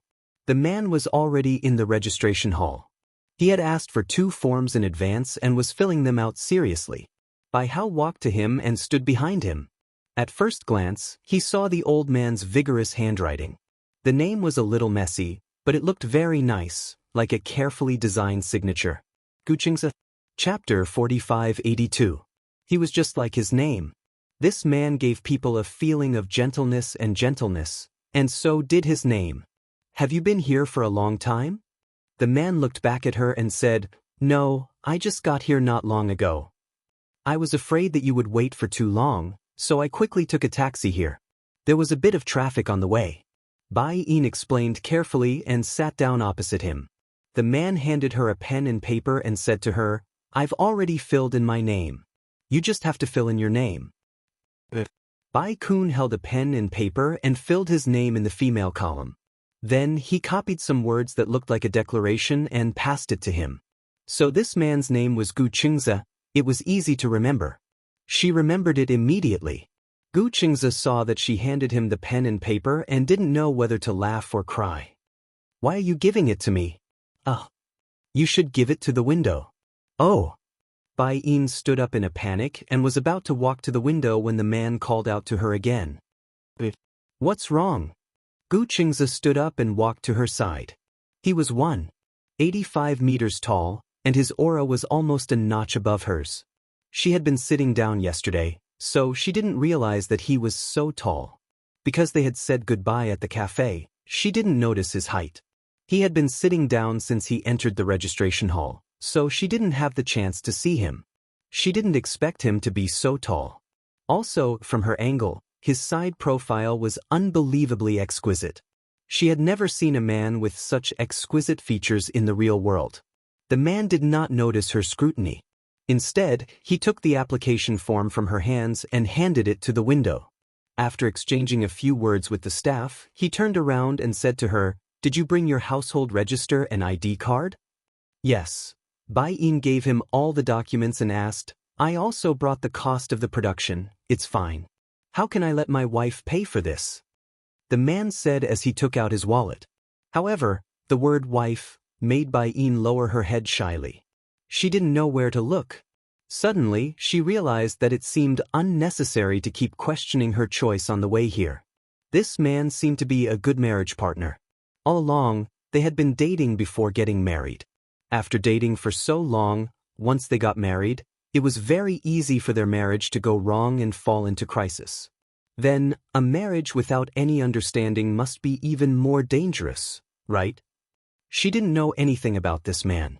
Although she had never been in a relationship before, he gave her an unprecedented sense of security. Most importantly, if she got married, it would mean that she would have her own little family in the future. She didn't know if this feeling was reliable or not. Alright. The man suddenly interrupted her thoughts and said to her, "Let's go take some photos."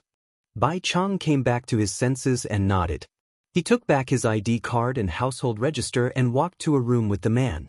The photographer stood behind the camera and directed the two of them to sit in front of the red background. The man deliberately wore a white shirt, which was similar to her style. The snow-white shirt made his skin clean and delicate, and his temperament was refined. Chapter 4583. Both of you should sit closer together. Smile, woman, you should smile too. Today is a big day, don't be so stiff. Be more natural. Your smile is too stiff. The man is holding the woman's shoulder. Xianxia raised his hand and gently put it on Bai Ran's shoulder. Bai Hao tried hard to ease his tense mood. Finally, he showed a natural smile. But that's it. Hold it for 3 seconds. 3, 2, 1. Snap. The cameraman took a few photos and put down the camera. He walked over and congratulated Xianxia and Bai Ran. Congratulations to the two newlyweds. After the photo shoot, Bai Ran and Xianxia walked out of the room and sat on a long bench, waiting for the certificate to be completed. There was a long silence between the two of them. Xianxia, on the other hand, was silently looking out the window. She didn't know if he was from the military, but his posture was as straight as a pine tree. Bai Ran hesitated and finally said, "Do you have time tonight?" Xianxia turned to look at her. "What's wrong?" "My aunt said that she wants to meet you." Bai Ran quickly explained, "After all, they raised me since I was young, so I'm considered half a newlyweds. Now that we're married, she said that she wants to invite you for dinner." Before Xianxia could say anything, she said guiltily, "If you really don't have time, then forget it." "I haven't said anything." The man frowned slightly and said, "Do you want to have dinner together?" "Okay." The man agreed without hesitation. Bai Ran finally sighed in relief. Xianxia, Jiang Bai Ran. Their names were called from the window. Xianxia stood up, and Bai Ran hurriedly got up as well. They followed him to the window, and the staff handed them 2 brand new marriage certificates. Congratulations to the 2 newlyweds. A handsome man and a beautiful woman, what a match. Xianxia took the marriage certificate and handed the other one to her. When Bai Ran received the marriage certificate, she felt like she was floating. It felt so surreal. When she flipped to the next page, her name, date of birth, age, and the photo of the two of them sitting in front of a red background, she was really married. She had married a man she had known for less than a day.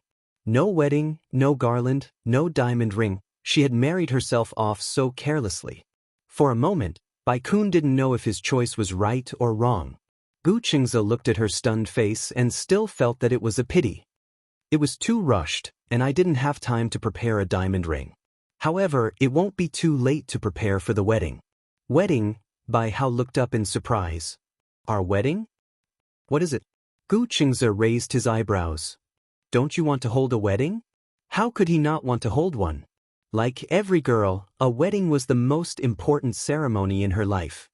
He was looking forward to this ceremony, but at the same time, he was filled with fantasy. He wondered what her wedding ceremony would be like. Bai Yu chuckled. There's no rush for the wedding. Most importantly, they would first get to know each other and cultivate feelings for each other. The wedding would be a matter of course. Chapter 4584. At noon, Gu Qingze and Bai Ran went to a restaurant for lunch. It was a simple Chinese meal, but the restaurant Gu Qingze chose was in the most inconspicuous corner of the street. It was not far from the marriage registration office, but the food was delicious. Gu Qingze parked his car in the underground parking lot. He drove a Volkswagen. She had seen many Volkswagens, but it was the first time she saw this model. The letters Phaeton were printed on the back. In this city, people who drove Volkswagens were salaried workers and the rich. This man seemed to come from an ordinary family. This car looked very ordinary, but once inside, the luxurious interior made Bai Kun a little dumbfounded. The control panel seemed to be made of mahogany. Was it modified? Where are we going? To buy gifts. Gifts. Yeah. Gu Qingze drove the car to the shopping center. To Bai Ran, they were her uncle and aunt, but to Gu Qingze, they were his parents-in-law. It was his first time visiting his parents-in-law, so he naturally had to bring some gifts. Gu Qingze went to the shopping center and bought a pearl necklace for Yi Yuqin. Bai Ran said that Yi Yuqin liked pearl necklaces the most, and her uncle, Jiang Muan, liked jade pipes. The old man next door had a jade pipe every day, and Jiang Muan was always envious. Other than the gifts for their first meeting, Gu Qingze also bought cigarettes, alcohol, donkey hide gelatin, and some women's skincare products. In total, it cost nearly 10,000 yuan. Bai Ran was a little embarrassed. It was her first time eating with Gu Qingze, and she was already spending so much money. When it was time to pay, Bai Ran looked at the number on the meter and felt her scalp tingle. She looked at Gu Qingze's back with guilt and said nervously, "This time? I've made you spend so much money." Gu Qingze turned around and was stunned, but he smiled. "What do you mean by spending money? It's my first time meeting my parents-in-law, so I have to be polite." Bai Ran was secretly touched by his thoughtfulness and courtesy. She wondered if her aunt would be satisfied with him when he returned home. Would she let her go? Marrying this man seemed to be the most rebellious thing she had ever done in her life. Due to the fact that her aunt had brought her up, no matter how harsh her aunt was to her, she was used to accepting it. She thought that as long as she married this man, then, in the future, she could finally get away from the endless blind dates. She admitted that when she was with him, he was like a safe haven. When he got home, Gu Qingze parked the car in front of the neighborhood. When he got out of the car, he looked at the shabby neighborhood that was obviously built in the last century and was slightly surprised. Did she live in this place? "My house is in this building." Bai Ran pointed at a building in front of him shyly and said, "But there's no elevator. We have to climb the stairs." "I'm fine." Gu Qingze picked up the gift and said to her, "Let's go upstairs." He followed behind her and walked up the stairs. However, in the narrow corridor, other than being crowded, the corners were filled with cobwebs, and the originally white walls were covered in dust. The escalator was covered in dust, and the air seemed to be a little turbid. On the first floor, there were 5 households. The smoke was all directed towards the corridor. When it was mealtime, everyone was cooking, and all kinds of smoke and fumes filled the air. Chapter 4585. "We're here." She walked to the door. Through the door, Bai Ran could hear the sound of cooking in the kitchen.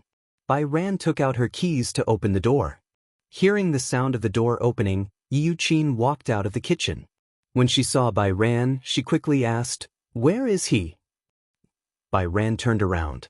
At that moment, Gu Qingze stepped through the door. He was so tall that he had to lower his head slightly to enter the door. It felt like he would hit the door frame.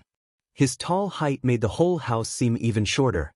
However, when Yi Yuqin saw his incomparably handsome face, her entire body froze. The man in front of her was a little too young. Also, he seemed different from the person in the photo. The owner of the renovation company in the photo was bald and old. What about the man in front of her? He was even better looking than the male celebrities on TV. More importantly, he had an inexplicable aristocratic aura. However, Yuqin quickly pulled Bai Ran aside and asked suspiciously, "Who is this person?" "His name is Gu Qingze. We just registered our marriage today." As she spoke, Bai Ran took out the household registration booklet from her bag and returned it to her. Yi Yuqin immediately knocked the booklet in her hand to the ground. "Gu Qingze? That's not the name of the man I introduced to you on a blind date." Bai Ran explained, "That man didn't like me, so how is that possible?" Yi Yuqin didn't believe it. "He saw your photo and was very satisfied with you. He couldn't stop praising you. How could he not be satisfied with you? I think you're the one who's not satisfied with him. Auntie, that man is so old. It's fine if you set me up on a blind date, but why do you always find me this kind of man?" Bai Ran also vented her dissatisfaction. Yi Yuqin was furious when she heard that. Gu Qingze walked over and handed the gift to Yi Yuqin. "Hello, Auntie. I'm Gu Qingze. Nice to meet you." Yi Yuqin looked at him, but she was so angry that she couldn't say anything. She ignored Gu Qingze and pulled Bai Ran into her room.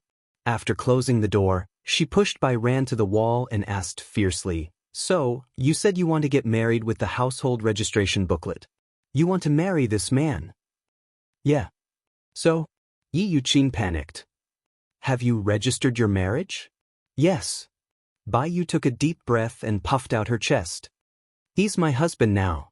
"Pa!" What she received was Yi Yuqin's exasperated slap. "Do you know how much money I've spent on this blind date? I gave them a golden bracelet before they were willing to introduce it to me." "Who is Mo Tsong?" "He was the big boss of Dingsheng Renovation Company, and his net worth was close to 100 million. So what if he's old? The most important thing for a man was not his good looks. Could good-looking people make a living? Can it feed you?" Bai Kun finally couldn't take it anymore. "Why should I rely on a man to support me? Can't I feed myself?" You even know how to talk back." Yi Yuqin was about to be slapped again. This time, Bai Ran didn't give in. Instead, he forcefully grabbed her wrist. Chapter 4586. Bai Ran's words were like pearls. "So you raised me just to eat my flesh." These words obviously provoked Yi Yuqin. "What do you mean by eating your flesh? Why do you make it sound so bad?" Yi Yuqin said exasperatedly, "You also know that I raised you, and this is how you repay me? You also admit that you're forcing me to repay you."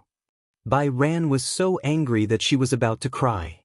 "Do you know that when I heard that man say that you sold me for a house, I was really disappointed."